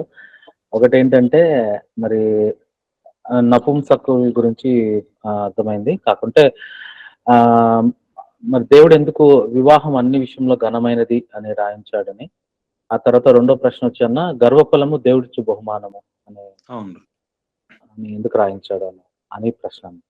గర్భఫలం దేవుడిచ్చు బహుమానం బ్రదర్. వివాహం అన్ని విషయాలలో ఘనమైనది. చెప్తాను జాగ్రత్తగా వినండి. వివాహం ఎందుకు అన్ని విషయాలలో ఘనమైనది? ఏవండి? అక్కడ ఒక మాట రాయించాడు. పాన్పు నిష్కల్మషమైనదిగా ఉండాలి. మీకు అర్థమైంది కదా బ్రదర్? వివాహం అన్ని విషయాలలో ఘనమైనది. పాన్పు నిష్కల్మషమైనదిగా ఉండాలి. అంటే మనుష్యుల మధ్య కొరింథీ సంఘానికి రాసిన మొదటి పత్రిక 7వ అధ్యాయంలో మీరు చూసినట్లయితే ఆ కాంటెక్స్ట్ మనం చూసుకున్నట్లయితే కొరింథీ సంఘానికి పత్రిక రాస్తూ 5వ అధ్యాయంలో స్టార్ట్ చేస్తాడు. సంఘంలో మీలో ఒకడు తన అంటే తన తండ్రి భార్యను ఉంచుకున్నాడు. ఇట్టి జారత్వం అన్యుల్లో కూడా జరగదు. అట్టి వాడిని మీరు మందలించకుండా, వాడిని వెలివేయకుండా, అంటే వాడికి బుద్ధి చెప్పకుండా మీరు వాడిని మీ మధ్య ఉంచుకోవటం అనేది చాలా బాధాకరమైన విషయం ఇది. అని 6వ అధ్యాయానికొచ్చేసరికి జారత్వం చేయువాడు బుద్ధిశూన్యుడు. ఒక మాటలో చెప్పాలనంటే ఈ జారత్వం జరిగించేవాడు తన సొంత శరీరానికే హాని తలపెట్టుకుంటున్నాడు. మీ దేహం దేవుని వలన అనుగ్రహింపబడి మీలో ఉన్నటువంటి పరిశుద్ధాత్మక ఆలయమై ఉన్నదని మీరు ఎరుగరా? అని చెబుతూ 7వ అధ్యాయంలో చెప్తున్నాడు. ఏమని అంటున్నాడో తెలుసా? ప్రతి స్త్రీకి ఎవరుండాలి? ఒక భర్త ఉండాలి. అలాగే ప్రతి భర్తకు ఒక భార్య ఉండాలి. మీకు అర్థమవుతుంది కదా బ్రదర్? అర్థమవుతుంది. వివాహ బంధం అనేది లేదనుకోండి. ఇప్పుడు మీకు అర్థమైంది కదా! ఈరోజు వివాహ బంధం అనేది ఆ బంధానికి విలువ ఇవ్వట్లేదు జనాలు. ఎందుకు? Living together. మీకు అర్థమవుతుందా? మాటలో చెప్పాలంటే లివింగ్ టుగెదర్. అంటే నువ్వు నేను కలిసుందాం కొంతకాలం. నీకు నచ్చకపోయినా, నాకు నచ్చకపోయినా లేదా కలిసున్న కొంతకాలం అయిన తర్వాత నీ దారి నువ్వెళ్ళిపోవచ్చు. నా దారిని నేనెళ్ళిపోవచ్చు. మీకు అర్థమవుతుంది కదండీ! ఈరోజు సమాజం అలాగే ఉంది. దీనివల్ల ఏంటయ్యానంటే ఇద్దరు వ్యక్తులు కొంతకాలం కలిసి ఉంటున్నారు. తర్వాత నీ దారి నీది, నా దారి నాది. తర్వాత నేను ఇంకొక పురుషుడిని చూసుకుంటా. నీ దారి నువ్వు ఇంకొక స్త్రీని చూసుకో. ఇలాంటివి సమాజంలో జరగకుండా ఉండాలనంటే ప్రతి పురుషునికి ఒక భార్య ఉండాలి. అలాగే ప్రతి స్త్రీకి ఒక భర్త ఉండాలి. అందుకని వివాహ బంధం ద్వారా వాళ్ళు జతపరచబడుతున్నారు. జతపరచబడేటటువంటి వారికి దేవుడు ఏమని చెప్తున్నాడంటే, మీ వివాహ బంధం అనేది పవిత్రమైనది. ఇది ఘనమైనది. అది మీరెంచాలి. జారత్వములనేవి మీ మధ్య జరగటానికి అంటే మీ మధ్య చోటు చేసుకోవడానికి వీలు లేదు. భార్య బ్రతుకున్నంత వరకు భర్తకు బద్ధురాలై ఉండాలి. ఇవంతా దేవుడు ఎందుకు ఇస్తున్నాడయ్యానంటే, ఇదిగో మీ అవయవాలలో కలిగేటటువంటి భోగేచ్ఛల వలన మీరు తప్పుదారి పడకూడదని అంటున్నాడు ఆయన అది. మీకు అర్థమైంది కదండీ! మీ అర్థమైంది. అవయవాలలో కలిగేటటువంటి భోగేచ్ఛల వలన లేదా ఒక మాటలో చెప్పాలంటే మీ అవయవాలలో కలిగేటటువంటి లేదా రోమిలకు రాసిన పత్రికలో చెప్తాడు. ఏమని అంటాడనంటే, దుష్కామ ప్రవర్తన. ఈ పదాలు మీరు వినే ఉంటారు పరిశుద్ధ గ్రంథంలో. తుచ్చమైన అభిలాష అని అంటాడు. దుష్కామ ప్రవర్తన. అట్టి వాటి వలన మిమ్మల్ని మీరు అపవిత్రపరచుకోకూడదు. గనుకనే ఈ జారత్వాలనేవి జరగకూడదు. గనుకనే దేవుడు ఏం చేస్తున్నాడయ్యానంటే 7వ అధ్యాయంలో పౌలు గారు చెప్తాడు. కొరింథీ సంఘానికి రాసిన మొదటి పత్రిక 7వ అధ్యాయంలో అసలు ఏమని అన్నాడు పౌలు గారు కొరింథీ సంఘానికి రాసిన మొదటి పత్రిక 7వ అధ్యాయం ఈ సందర్భంగా మీరు అందరూ తీయాలి.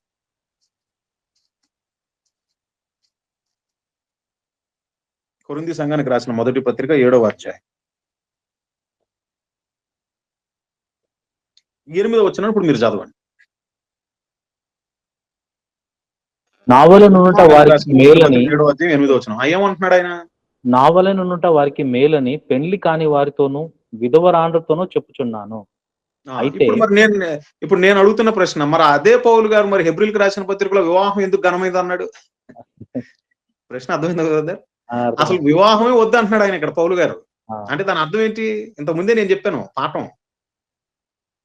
పరలోక రాజ్యం నిమిత్తం తను తాను నపుంసకునిగా చేసుకున్నాడు. నపుంసకునిగా చేసుకున్నట్టు మీరు వెంటనే బౌద్ధికంగా వెళ్ళిపోకండి. నేను అదే చెప్తున్నాను. నాకు నుంచి అదే పాఠం ప్రారంభం నుంచి నేను అదే 10 సార్లు మొత్తుకున్నాను. మీరు బౌద్ధికంగా ఏంటనంటే అవయవాలు ఏమన్నా పౌలు గారు ఏమన్నా చేసుకున్నాడు అని అనుకోకండి. అంటే తన దేహంలో నుంచి ఏమన్నా అవయవాలు తొలగించుకున్నాడా అది చెప్పట్లేదు ఆయన.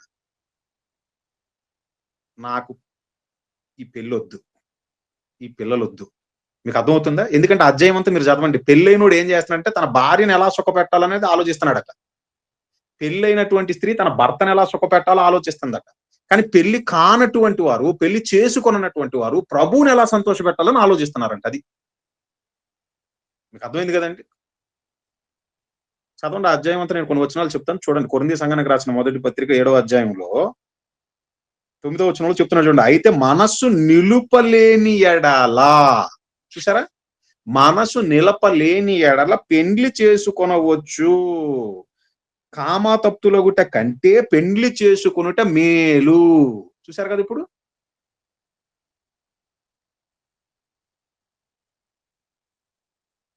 అందరూ మరి చూస్తున్నారని అనుకుంటున్నాను నేను. నా వలె నుండుట వారికి మేలని పెండ్లి కాని వారితోనూ విధవరాండ్రతోనూ చెప్తున్నా నేను. అయినా సరే మీరు నా మనసు నిలుపుకోలేని పక్షంలో మీరు కామతప్తులై మీరు పాపం చేసే కన్నా మీరు జారత్వంలో లేదా వ్యభిచారాలు అలాంటివి జరిగించేటటువంటి ఆ స్థితిలో ఉండటం కన్నా శుభ్రంగా వివాహ బంధం ద్వారా మీరేంటనంటే ఒక స్త్రీకి ఒక పురుషుడు, ఒక పురుషుడికి ఒక స్త్రీ ఒక భార్య ఉండటం మంచిది. భార్య భర్తలుగా మీ ధర్మాన్ని మీరు నిర్వర్తించండి. అయితే నేనేం చెప్తున్నానంటే చెప్తున్నాడు పౌలు గారు పరిశుద్ధాత్మ ప్రేరణ చేత ఏమని చెప్తున్నాడు చూడండి. 7వ అధ్యాయంలో మీరు కిందకి అలా వచ్చేస్తే ఏమని అంటున్నాడనంటే అంటే పెళ్ళైనటువంటిది తన భర్తను ఎలాగ సుఖపెట్టాలి అనేటటువంటిది ఆలోచిస్తుందట. 31 వచనం చూడండి. 31 ఈ లోకమును అనుభవించువారు అమితముగా అనుభవింపనట్టు ఉండవలనని ఏలయనగా లోకపు నటన గతించుచున్నది. మీరు చింతలేని వారై ఉండవలనని కోరుచున్నాను. మీరు చింతలేని వారై ఉండవలని కోరుచున్నాను. ఏ చింత? కంటిన్యూ చేసి చదవండి. పెండ్లి కాని వాడు ప్రభువుని ఎలాగ సంతోష పెట్టగలనని ప్రభు విషయమైన కార్యములను గూర్చి చింతించుచున్నాడు. అయితే 33వ వచనంలో చెప్తున్నాడు పెండ్లి అయిన వాడు భార్యను ఎలాగ సంతోష పెట్టగలనని లోక విషయమైన వాటిని గూర్చి చింతించుచున్నాడు. అటువలనే పెండ్లి కాని స్త్రీయు కన్యకయు తాము శరీరమందును ఆత్మయందును పవిత్రురాండ్రై యుండుటకు ప్రభు విషయమై కార్యములను గూర్చి చింతించుదురు గాని పెండ్లి అయినది భర్తను ఎలాగ సంతోష పెట్టగలనని లోక విషయమై వాటిని గూర్చి చింతించుచున్నది. అంటే దేవుని కోసం నువ్వు పరిపూర్ణంగా దేవుని చిత్తం నీ పట్ల పరిపూర్ణంగా నెరవేరాలనంటే నిన్ను నీవుగా దేవునికి సమర్పించుకుంటే అది ఉత్తమం, అది అల్టిమేట్. అది కానీ నేను నా మనసును నిలుపుకోలేను. నేను పాపంలో పడిపోయే ప్రమాదం ఉంది అని నీకలాంటి ఏదన్నా సందేహం ఉన్నట్లయితే, నాయనా పెళ్లి చేసుకొని అంటున్నాడు. ఆ పెళ్లి కూడా ఎలా ఉండాలంటే అది ఘనమైనదిగా ఉండాలి. వివాహ బంధం అన్నిటికన్నా ఘనమైనది. అది ఎందుకు ఘనమైనదనంటే, నిన్ను నువ్వు ఇదిగో జారత్వము, లేదా అపవిత్రమైనటువంటి దేవునికి అయిష్టమైనటువంటి, హేయకరమైనటువంటి ఆ కార్యక్రమాలకు దూరంగా నువ్వు ఉండునట్లు నువ్వేంటనంటే పెళ్లి చేసుకొని భర్తగా నీ భార్యను ప్రేమించాలి. అలాగే భార్యగా నీ భర్తకు నువ్వు లోబడాలి. మీ ఇద్దరికీ అప్పుడు వివాహ బంధం ద్వారా జతపరచబడిన మీ ఇద్దరికి దేవుడు ఏమని అంటున్నాడనంటే, గర్భఫలంగా నేను ఇచ్చేటటువంటి బిడ్డలు ఎవరైతే ఉంటారో వాళ్ళను కూడా ఏమంటున్నాడు, చిన్ననాటి నుండే దేవుని కోసం సన్మార్గంలో పెంచమని అంటున్నాడు. అప్పుడు వివాహ బంధం ఘనమైనదవుతది. వివాహం అన్ని విషయాలలో ఘనమైనది. అంటే అదొక పవిత్రమైనటువంటి కార్యం అది. స్త్రీ, పురుషులు ఏంటనంటే ఏకమవుతున్నారు. ఈ స్త్రీ మళ్ళీ ఇంకొక 10 మంది పురుషులతోనూ, లేదా ఈ పురుషుడు ఇంకొక 10 మంది స్త్రీలతో పోకుండా మీకు అర్థమవుతుందా? దేవునికి హేయమైనది వారి బ్రతుకు కాలంలో జరగకుండా వివాహ బంధం ద్వారా జతపరచబడి ఇప్పుడేంటనంటే దేవుడు ఏమని చెప్తున్నాడనంటే, నాయన పాన్పు నిష్కల్మషమైనదిగా ఉండాలి. ధనాపేక్ష అనేది మీ మధ్య ఉండటానికి వీలు లేదు. మరి ఏముండాలి మీ మధ్య? దేవుడే మీకు హెడ్ అయ్యుండాలి. స్త్రీకి శిరస్సు పురుషుడైతే, పురుషుడికి శిరస్సు ఎవరు? క్రీస్తే. అదే కొరింథీ సంఘానికి రాసిన మొదటి పత్రిక 11 అధ్యాయంలో చెప్తాడు చూడండి. కొరింథీ సంఘానికి రాసిన మొదటి పత్రిక 11వ అధ్యాయము. అందులో 3వ వచనం చూడండి. ప్రతి పురుషునికి శిరస్సు క్రీస్తనియు, స్త్రీకి శిరస్సు పురుషుడనియు, క్రీస్తునకు శిరస్సు దేవుడనియు మీరు తెలుసుకొనవలెనని కోరుచున్నాను. అంటే భార్యగా నీ భర్తకు నువ్వు లోబడాలి. మరి నీ భర్త ఎవరి చెప్పు చేతల్లో ఉండాలి? ఎవరి హ్యాండ్ ఓవర్‌లో ఉండాలి? క్రీస్తు యొక్క హ్యాండ్ ఓవర్‌లో ఉండాలి. అంటే దాని అర్థం ఏంటంటే దేవుని మాటకు విలువిచ్చేవాడై ఉండాలి. దేవుని మాటలను గైకొనేటటువంటి వాడై ఉండాలి. అలా దేవుని మాటలను గైకొంటున్నటువంటి ఆ భర్తకు నువ్వు ఎలాగుండాలయ్యానంటే లోబడి బ్రతకాలి భార్యగా. మరి ఆ దేవుని మాటలు ఏమని చెప్తున్నాయి? మీరిద్దరూ ఇక ఒకటే. శారీరకంగా ఒకటవుతున్న మీరు ఆలోచనల విషయంలో, దేవుని యొక్క కార్యక్రమాలను జరిగించే విషయంలో, దేవుని యొక్క సంకల్పం మీ విషయంలో జరిగించే విషయంలో మీరు ఒకటవ్వాలి. అలా ఒకటైనప్పుడే తన ప్రియులు నిద్రించుచుండగా 127వ కీర్తన. ఇందాక మీరు అడిగారు కదా! గర్భఫలం యెహోవా ఇచ్చు బహుమానం. మనం. ఆ గర్భఫలాన్ని కూడా ఏమని అంటున్నాడు? చిన్నప్పటి నుండే మీరు బాల్యం నుండి ఏం చేయాలి? బాలుడు నడవలసినటువంటి త్రోవను నేర్పించాలి. అంటే మీరు బాగుండాలి. ఎంటైర్ కాన్సెప్ట్ ఒకటే. మీరు బాగుండాలి. దేవుని యందు భయభక్తులు కలిగి, దేవునికి హేయమైనవి మీరు జరిగించకుండా, భయభక్తులు కలిగి దేవుని యందు మీరు బ్రతకాలి.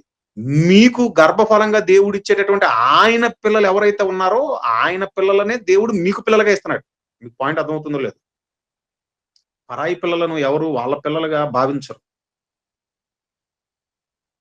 వాళ్ళ గర్భాల గుండా వచ్చిన పిల్లలను ప్రేమించి, వాళ్ళకు సమకూర్చినంతగా పరాయి పిల్లలకు అంత ప్రేమను కనపరచలేరు. అందుకని దేవుడేంటనంటే ఆయన పిల్లలనే ఏం చేస్తున్నాడయ్యానంటే, ఇదిగో వివాహ బంధం ద్వారా జతపరచబడినటువంటి వారికి గర్భఫలంగా వాళ్ళకు బిడ్డలుగా ఇస్తున్నాడది. ఇచ్చి ఏమనంటున్నాడు? నాయనా వివాహ బంధం ద్వారా జతపరచబడిన మీరు బాగుండాలి. భయభక్తులు కలిగి ఒకళ్ళొకళ్ళు ఐక్యత కలిగి, ప్రేమ కలిగి, నా చిత్తాన్ని మీరు జరిగించాలి. మీకిచ్చినటువంటి గర్భఫలం ఏదైతే ఉందో, ఆ గర్భఫలాన్ని కూడా మీరు చిన్ననాటి నుండే నా కోసం పెంచండి. ఆ బిడ్డ ఎదిగిన తర్వాత నా కోసం బ్రతుకుతాననంటే, నా కోసం నిలబడతాననంటే నిలబడనివ్వండి. బ్రతకనివ్వండి. వివాహం కోరుకొనక నా కోసం ఒక పౌలులాగా మీకు అర్థమవుతుందో లేదో? తన జీవితాన్ని త్యాగపూరితమైనటువంటి తన జీవితాన్ని నాకు అంకితం చేసి, నా కోసం బ్రతుకుతానంటే బ్రతకనిమ్మని అంటున్నాడు దేవుడు. అది అన్నిటికన్నా మేలది ఉత్తమమైనది అంటున్నాడు ఆయన. మీకు అర్థమవుతుందండి? ఈరోజు పౌలు లాంటి భక్తులు ఇదిగో మా ఇంట్లో కూడా పుట్టాలని కోరుకునే వాళ్ళు లేరండి. పక్కింట్లో పుడితే బాగున్నాను అనుకుంటారు. ఎందుకు? మీకు అర్థమవుతుందో లేదో. భక్తులైనటువంటి వాళ్ళు మన ఇంట్లో పుడితే బాగుండని అనుకోం మనం. కారణం ఏంటంటే మనం కూడా ఇంకా ఈ లోకాశల్లో ఉండిపోయాం అది. లోకమే మనకేంటంటే నమూనా అయిపోయింది. తినటం, తాగటం, కూర్చుకోవటం, కట్టుకోవటం ఏవండీ? మనం కూడా లోకం వెనకాలే పరుగులు తీస్తున్నాం. పేరైతే క్రైస్తవులం. పట్టుకుంది బైబులు. కానీ మన బ్రతుకంతా 50-50. సగం లోకం, సగం దేవుడు. కానీ యాక్చువల్‌గా ప్రియమైనటువంటి దేవుని వర్లారా, పరిపూర్ణంగా దేవుని కోసం బ్రతికేటటువంటి వాళ్ళు ఎలా ఉంటారంటే లోకంలో నాకేది వద్దన్నట్టుగా ఉంటారు. వివాహాన్ని కోరుకోరు. ఇప్పటికీ లేరా అంటున్నారు సమాజంలో. వివాహ బంధాన్ని కోరుకున్నటువంటి వారు. వాళ్ళ జీవితాన్ని పరిపూర్ణంగా దేవుని కోసం త్యాగం చేసినటువంటి వారు. అర్థమవుతుందా? వీళ్ళే పరలోకానికి పరలోక ప్రవేశానికి మనకంటే ముందుండేటటువంటి వాళ్ళు వీళ్ళు. మీకు అర్థమవుతుందా? పరలోకపు పరుగు పందెంలో who is the best, who is the first అనంటే ఎవడైతే దేవుని కోసం అన్నిటిని విడిచిపెట్టి ఈ లోకంలో ఎన్నో ఉన్నా కళ్ళ ముందు కట్టి ఆకర్షించి లాగేవి ఎన్నో ఉన్నా వాటన్నిటిని వద్దనుకొని ఎవడైతే దేవుని కోసం అలా నిలబడిపోతాడో, ఎవడైతే దేవుడి కోసం సజీవ యాగం అయిపోతాడో, వాడి జీవితాన్ని సమర్పిస్తాడో ఏమండి వాడి విషయంలోనే దేవుని యొక్క చిత్తం అనేది పరిపూర్ణంగా నెరవేరగలుగుతదండి అది. మీకు అర్థమవుతుందో లేదో? అట్టివాడే పరలోక రాజ్యంలో ఉన్నతమైన స్థితిలో ఉంటాడు. ఎందుకంటే వాడి జీవితం అంతా ప్రభువు కోసం అంకితం చేశాడు కాబట్టి. మీకు అర్థమైందని అనుకుంటాను. కాబట్టి ఈ నపుంసకత్వం అనేది ప్రియమైనటువంటి దేవుని వర్లారా, అందులో మనం గమనించవలసిన పాయింట్ ఏంటంటే, ఒక స్త్రీగా పురుషుని కోరుకోవచ్చు, పురుషుడిగా స్త్రీని కోరుకోవచ్చు.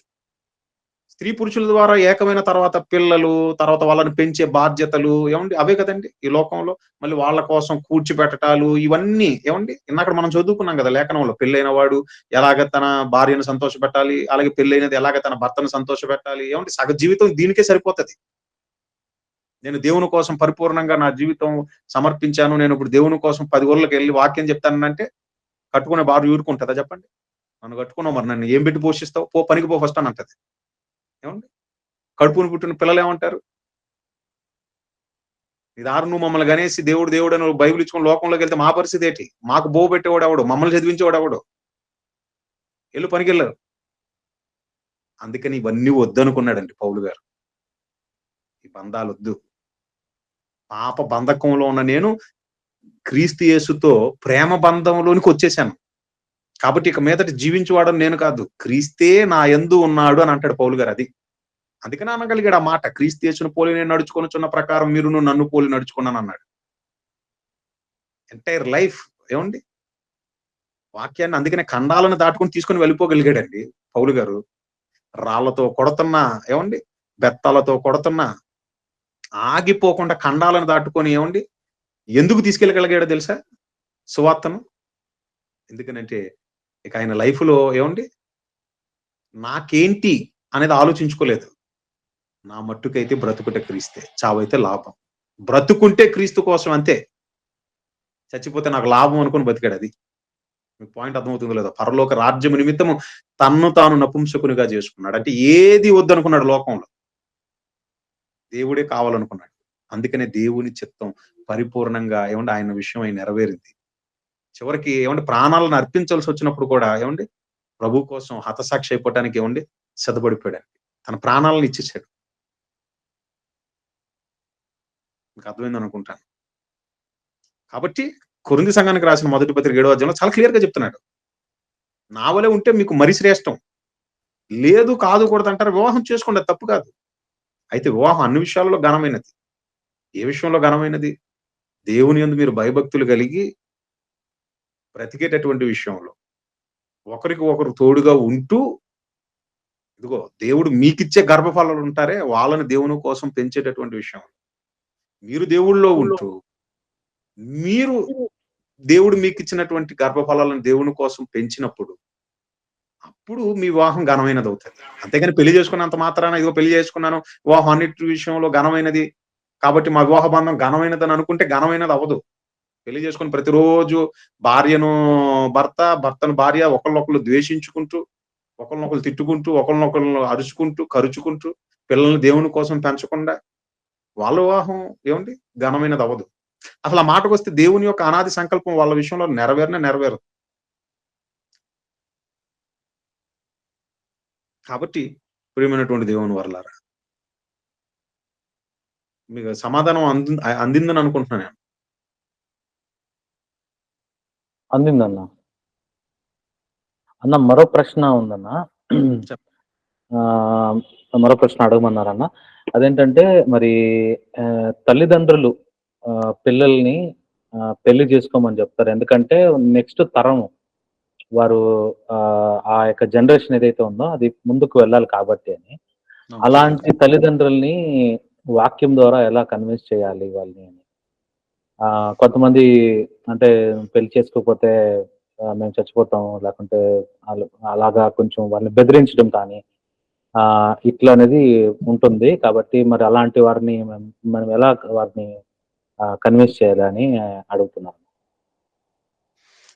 వాళ్ళకి చెప్పటమేనండి. ఒకటే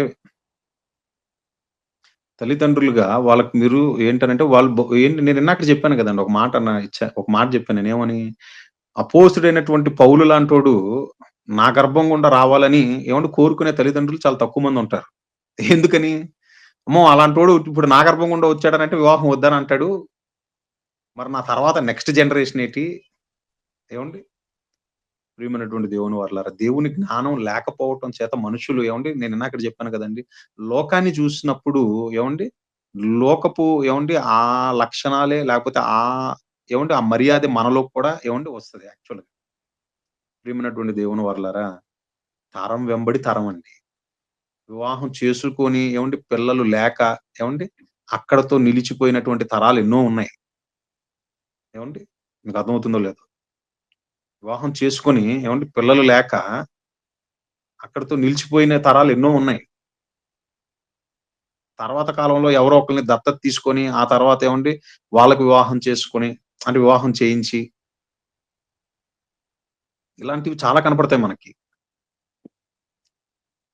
అలాంటి తల్లిదండ్రులకు అంటే ఏంటి? మా తరం ఇక్కడితో ఆగిపోకూడదు. నెక్స్ట్ ఇంకో తరం ఉండాలి అని కోరుకునేటటువంటి తల్లిదండ్రులకు ఎవరైతే ఉంటారో అలాంటి తల్లిదండ్రులు కలిగినటువంటి వారికి ఏంటనంటే, మనం దేవుని యొక్క ఈ వాక్యాన్ని పరిపూర్ణమైనటువంటి జ్ఞానం మొట్టమొదటగా వాళ్ళకి అందజేయాలి. అదేంటయ్యానంటే, నువ్వు పర్మనెంట్ గాదు, నేను పర్మనెంట్ గాదు. ఆ మాటకొస్తే ఈ భూమే పర్మనెంట్ గాదు. నెక్స్ట్ వచ్చే తరం గురించి నువ్వు ఆలోచిస్తున్నావు. తరం వెంబడి తరం రావటం, పోవటం అనేది ఇక్కడ సహజమే. ఎవరు ఇక్కడ పర్మనెంట్ గాదు. ఏ తరం ఇక్కడ నిలిచిపోదు. ఆ మాటకొస్తే భూమి పంచభూతములు మికటమైనటువంటి వేండ్రంతో లయమైపోతాయి. మనం పోయిన తర్వాత ఒక నా ఇప్పుడు నేననేవాడిని నా గర్భాన పుట్టినటువంటి పిల్లలు వాళ్ళ తర్వాత వచ్చేటటువంటి పిల్లలకు కూడా నేననేవాడిని ఒకడున్నానని ఒక 4 తరాలైతే తెలీదాళ్ళకి. ఎక్కడి దాకా ఎందుకండి. మా తాతగారి యొక్క తండ్రి గారి పేరే నాకు తెలీదు. మహా అయితే మా నాన్నగారి పేరు ఆళ్ళ నా ఆయన నాన్నగారి పేరే నాకు తెలుసంతే. ఆళ్ళ నాన్న పేరేంటనేది నాకు తెలీదు. మీకు అర్థమవుతుంది గదండీ! కొంతకాలమైన తర్వాత మనల్ని మర్చిపోయేటటువంటి తరాల గురించి ఆలోచించే ఈ పిచ్చి జనానికి ఏవండీ దేవుని అనాది సంకల్పం మనం చిన్ననాటి నుండే మనం అంటే ఒక మాటలో చెప్పాలనంటే దేవుని యొక్క జ్ఞానం వాళ్ళకి అందకపోవటంతో ఈ లోకమే శాశ్వతం అని అనుకుంటున్నటువంటి వాళ్ళెవరైతే ఉంటారో వాళ్ళు యాక్చువల్‌గా ఏంటనంటే ఆ విధమైనటువంటి ఆంక్షలు పెడతారు. నువ్వు పెళ్లి చేసుకోవాలి. ఇంకొక తరం ఉండాలి. నువ్వు చేసుకోకపోతే మేము చచ్చిపోతాము. నువ్వు చేసుకోకపోతే ఎలాగా? నువ్వలా మాట్లాడకూడదు. నువ్వు వృద్ధాప్యానికెళ్ళిపోయిన తర్వాత నీ పరిస్థితేటి? నీకో తోడుండాలి. నిన్ను జూసుకోటానికి. ఏవండీ? ఇలాంటి మాటలన్నీ చెప్తూ ఉంటారు. కానీ ప్రియమైనటువంటి దేవుని వర్లారా, మనం వాళ్ళకు పరిశుద్ధ గ్రంథంలో ఉండేటటువంటి జ్ఞానాన్ని ముందు వాళ్ళకి తెలియజేయాలి. అమ్మ కొంతకాలం ఉండి వెళ్ళటానికి వచ్చినటువంటి వాళ్ళం మనం.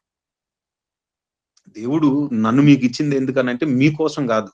ఇప్పుడు యేసుక్రీస్తుల ప్రభువారు ఉన్నారండి. ఇప్పుడు మరియమ్మ గారు నువ్వు పెళ్లి జేసుకోవాలి అని పెట్టుంటే ఆయనకు ఆంక్ష?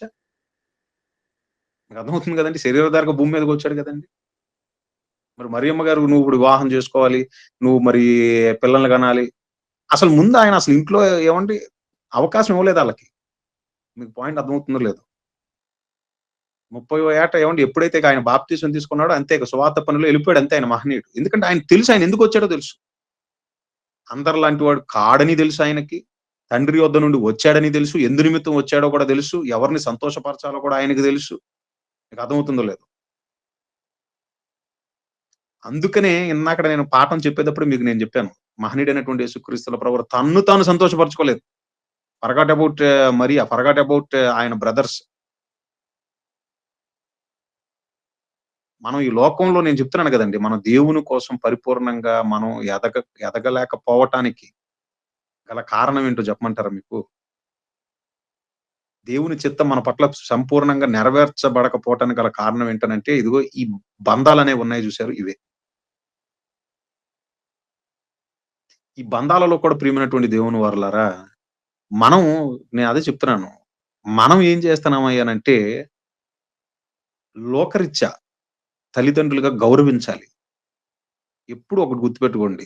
జన్మనిచ్చిన తల్లిదండ్రులను గౌరవించాలి. వాళ్ళ మాట మనం వినాలి. కానీ దేవుని మాట, తల్లిదండ్రుల మాట అని ఏవండీ వచ్చినప్పుడు మాత్రం దేవుని మాటనే మనం ఏం చేయాలి చెప్పండి? పరిగణంలోనికి తీసుకోవాలి. ఎందుకు? నాకంటే ఎవరిని అధికంగా ప్రేమించొద్దన్నాడు దేవుడు. ఆజ్ఞలలో మొట్టమొదటి ఆజ్ఞ ఏంటి చెప్పండి? నేను నీ తప్ప పూర్ణ వేరొకడు ఆత్మతో, నీ పూర్ణ బలముతో నీ దేవుడైన యెహోవాను నువ్వు ప్రేమించాలి. మీకు పాయింట్ అర్థమవుతుందో లేదో? ఇప్పుడు తల్లిదండ్రులైనా ఏవండీ చెడు చేయమంటారండి. వాళ్ళ మాటను బట్టి చెడు చేసేస్తాం మనం. మీకు పాయింట్ అర్థమవుతుందో లేదో? ఎందుకనంటే నాకు కావాల్సింది దేవుడు. నేను కొనసాగాల్సింది దేవుడిలో. నాకు కావాల్సింది నిత్య జీవం. ఉంటే వెచ్చగానైనా ఉండాలి, చల్లగైనా ఉండాలి. దేవుడు దేవుడే, లోకం లోకం అని నేననుకుంటే ఇక నా భక్తి వ్యర్థమే కదండీ! ఇంక అలాంటప్పుడు నేను భక్తి చేయటంలో అర్థమే లేదు. ఎవడైనా పాస్ అవ్వటానికి కష్టపడాలి గానీ, ఫెయిల్ అవ్వటానికి ఎందుకు కష్టపడాలి చెప్పండి? మీకు పాయింట్ అర్థమవుతుందో లేదో? ఈరోజు లోకం లోకమే, దేవుడు దేవుడు అనుకునే వాళ్ళు ఏంటనంటే ఫెయిల్ అవ్వటానికి కష్టపడే క్యాండిడేట్స్ నా దృష్టిలో వాళ్ళు. ఫెయిల్ అవ్వటానికి ఎవడు కష్టపడాల్సిన అవసరం లేదు. నువ్వు బాగా పరీక్షలో పాస్ అవ్వాలని అనుకున్న వాడివైతేనే నువ్వు బడికెళ్ళాలి. అప్పుడే నువ్వు పుస్తకాలు కొనుక్కోవాలి, చక్కగా టీచర్లు చెప్పేది వినాలి, చక్కగా రాసుకోవాలి, ప్రతిరోజు చదువుకోవాలి. నువ్వు కసరత్తు చేయాలి. ఎందుకంటే నువ్వు పాస్ అవ్వాలని అనుకుంటున్నావు గాబట్టి. ఫెయిల్ అయిపోవాలనుకున్న నీ మొఖానికి క్లాసులెందుకు? నీకెందుకు పుస్తకాలు? నువ్వెందుకు బడికెళ్ళాలి? బడికెళ్ళకుండా ఉంటే అయిపాయే. పరీక్షకెళ్ళకుండా ఉంటే అయిపాయే. ఫెయిల్ అయిపోతావు. బడికి వెళ్ళి, సగం విని, సగం వినకుండా, సరిగ్గా చదవకుండా, పరీక్షకెళ్ళి, రాసి ఫెయిల్ అయిపోయే కన్నా మీకు అర్థమవుతుంది కదండీ! అంటే ఫెయిల్ అవ్వటానికి ఎవడు కష్టపడాల్సిన అవసరం లేదండి. ఈరోజు క్రైస్తవుల్లో 100కి 99% నేను చెప్తున్నాను. ఎందుకంటే ఆయా సంఘాలకు నేను తిరుగుతూ ఉంటాను కదండీ! ఆయా చోట్లకెళ్తూ ఉంటాను కదా! 99% నేను చెప్తున్నాను కదండీ! భక్తి భక్తే, లోకం లోకమే, మీరు ఎన్నైనా చెప్పండి అన్నట్టుగా ఉన్నారండి. తప్పుగా అనుకోకండి. నేను గమనించింది చెప్తున్నాను. నా 15 ఏళ్ల ఈ పరిచర్యలో 2013 నుంచి ఏవండీ? క్షమించాలి. 10 ఏళ్ల నుంచి నేను చూస్తున్నాను కదండీ! 2013 నుంచి ప్రారంభించాను. దేవుడు ప్రారంభింపజేశాడు ఒక మాటలో చెప్పాలంటే. ఇవాళకి 2024లో ఉన్నాను. ఈ 11 సంవత్సరాలలో ఏవండీ దాదాపు ఏవండీ ఈ కర్ణాటక, ఆంధ్ర ఏవండీ ఇప్పుడు అనేకమైన ప్రాంతాలు నేను తిరిగిన వాడిగా చెప్తున్నాను నేను. ఎన్నో సంఘాలకు ఎళ్ళిన వాడిగా చెప్తున్నాను నేను. చెప్పేది ఏవండీ చెప్పేటప్పుడు అందరూ వింటారండి. అందరూ ఏవండీ వింటారు. అందరూ అప్రిషియేట్ చేస్తారు. బాగా చెప్పారంటారు. ఏవండీ నేనెప్పుడు ఒకటే చెప్తూ ఉంటాను. నేనెంత వాక్యం చెప్పానన్నది కాదు ఇంపార్టెంట్. చెబుతున్న వాక్య ప్రకారం నేను ఎంతవరకు బ్రతుకుతున్నానన్నదే దేవుడు పరిగణనలోకి తీసుకుంటాడు. మీరెన్ని వాక్యాలు వింటున్నారన్నది కాదండి. మీరు వింటున్న వాక్యానికి తగినట్లుగా మీరెంత వరకు బ్రతుకుతున్నారు. దేవుణ్ణి గెలిపించుకునేటటువంటి విషయం వచ్చినప్పుడు మీరు దేవుణ్ణి గెలిపించుకుంటున్నారా లేదా అన్నదే ప్రాముఖ్యమైనది. మోషే జన్మ పరమార్థం తెలిసిన తర్వాత మోషేకే వదిలేసాడు నిర్ణయం దేవుడు. ఐగుప్తు సింహాసనం కావాలా? నీకు పరలోకపు సింహాసనం కావాలా? ఐగుప్తు సింహాసనం కావాలంటే ఎళ్ళిపో. ఫరో యొక్క కుమార్తె కుమారుడిని అని అనిపించుకో. అల్పకాల పాపభోగాలను నువ్వు అనుభవించొచ్చు. మిగిలిన 40 సంవత్సరాలు. లేదు నాకు కుమారుడిగా నిన్ను నిరూపించుకోవాలని అనుకుంటే, ఆ ఐగుప్తు సింహాసనాన్ని వద్దనుకోవాలి. ఇశ్రాయేలీయుల ప్రజలతో శ్రమను అనుభవించాలి. ఈ రెండిట్లో దేన్ని చేసుకుంటావు నువ్వు? నిర్ణయం నీకే అని వదిలేసాడండి. మరి ఎవరిని చేసుకున్నాడు? మోషే గారు ఆ రోజు దేవుడినే చేసుకున్నాడు. కలగబోవు బహుమానాన్నే దృష్టిలో పెట్టుకున్నాడు. ఐగుప్తు సింహాసనాన్ని వద్దనుకున్నాడు. దేవుని ప్రజలతో శ్రమ అనుభవించాడు. మహనీయుడైనటువంటి యేసుక్రీస్తుల ప్రభువారు లోక రాజ్యముల మహిమ నీకు ఇస్తాను, నువ్వు నాకు సాగిలు పడమనంటే పోవతలకన్నాడు దుష్టునితో. కాలిపోయే బూడిద. దీనికోసం నేను నీ పాదాలకు నమస్కరించటం ఏంటి? ప్రభువైన నీ దేవుడినే నువ్వు సేవించాలంతే. ఔట్ అని అన్నాడు యేసుక్రీస్తుల ప్రభువారు. దేవుణ్ణి గెలిపించుకునేటటువంటి విషయంలో దేవుడు కొన్ని సార్లు కొన్ని నిర్ణయాలు మనకే వదిలేస్తాడు. మీరు దేవుణ్ణి గెలిపించుకునే నిర్ణయాలను తీసుకోండి. దేవుని కోసం మీరు నిలబడండి. దేవుని కోసం నిలబడి మీరు ఒక అడుగు వేయాలే గాని కొన్ని వందల అడుగులు ఆయనే చేపట్టుకొని మిమ్మల్ని ముందుకు నడిపిస్తాడండి. ఇందులో ఏ విధమైన అనుమానం లేదు. కాబట్టి తల్లిదండ్రులు ఈ రోజు లోకరీత్యా వాళ్ళకి దేవుని యొక్క జ్ఞానం పరిపూర్ణంగా లేకపోబట్టి వాళ్ళు అలా అంటారు. దేవుని కోసం బ్రతికే విషయంలో జనరల్ గా దేవుని కోసం బ్రతికే విషయంలో పిల్లలను ప్రోత్సహించాలి తల్లిదండ్రులు. కానీ అలా ప్రోత్సహించలేని స్థితిలో ఉన్నారనంటే అది తల్లిదండ్రుల తప్పిదం కాదండి. వాళ్ళకి దేవుని జ్ఞానం లేకపోబట్టి. అలాంటప్పుడు పిల్లలు తల్లిదండ్రులకు దేవుని జ్ఞానాన్ని తెలియపరిచి దేవుణ్ణి గెలిపించుకునేటటువంటి నిర్ణయం ఏదైతే తీసుకున్నారో దానికి తల్లిదండ్రులు ఒప్పుకునే విధంగా ముందు తల్లిదండ్రులకు దేవుని యొక్క ఆ జ్ఞానం ఏదైతే ఉన్నదో వాళ్ళకి తెలియని సంగతులను తెలియపరిచి అప్పుడు మీరు తీసుకున్నటువంటి నిర్ణయం, దేవుణ్ణి గెలిపించుకునే నిర్ణయం మీరు ఏదైతే తీసుకున్నారో దాన్ని వాళ్ళకు తెలియపరచండి. అప్పుడు ఖచ్చితంగా ఒప్పుకుంటారు. వద్దన్న వాళ్ళే తర్వాత ఓకేనంటారు.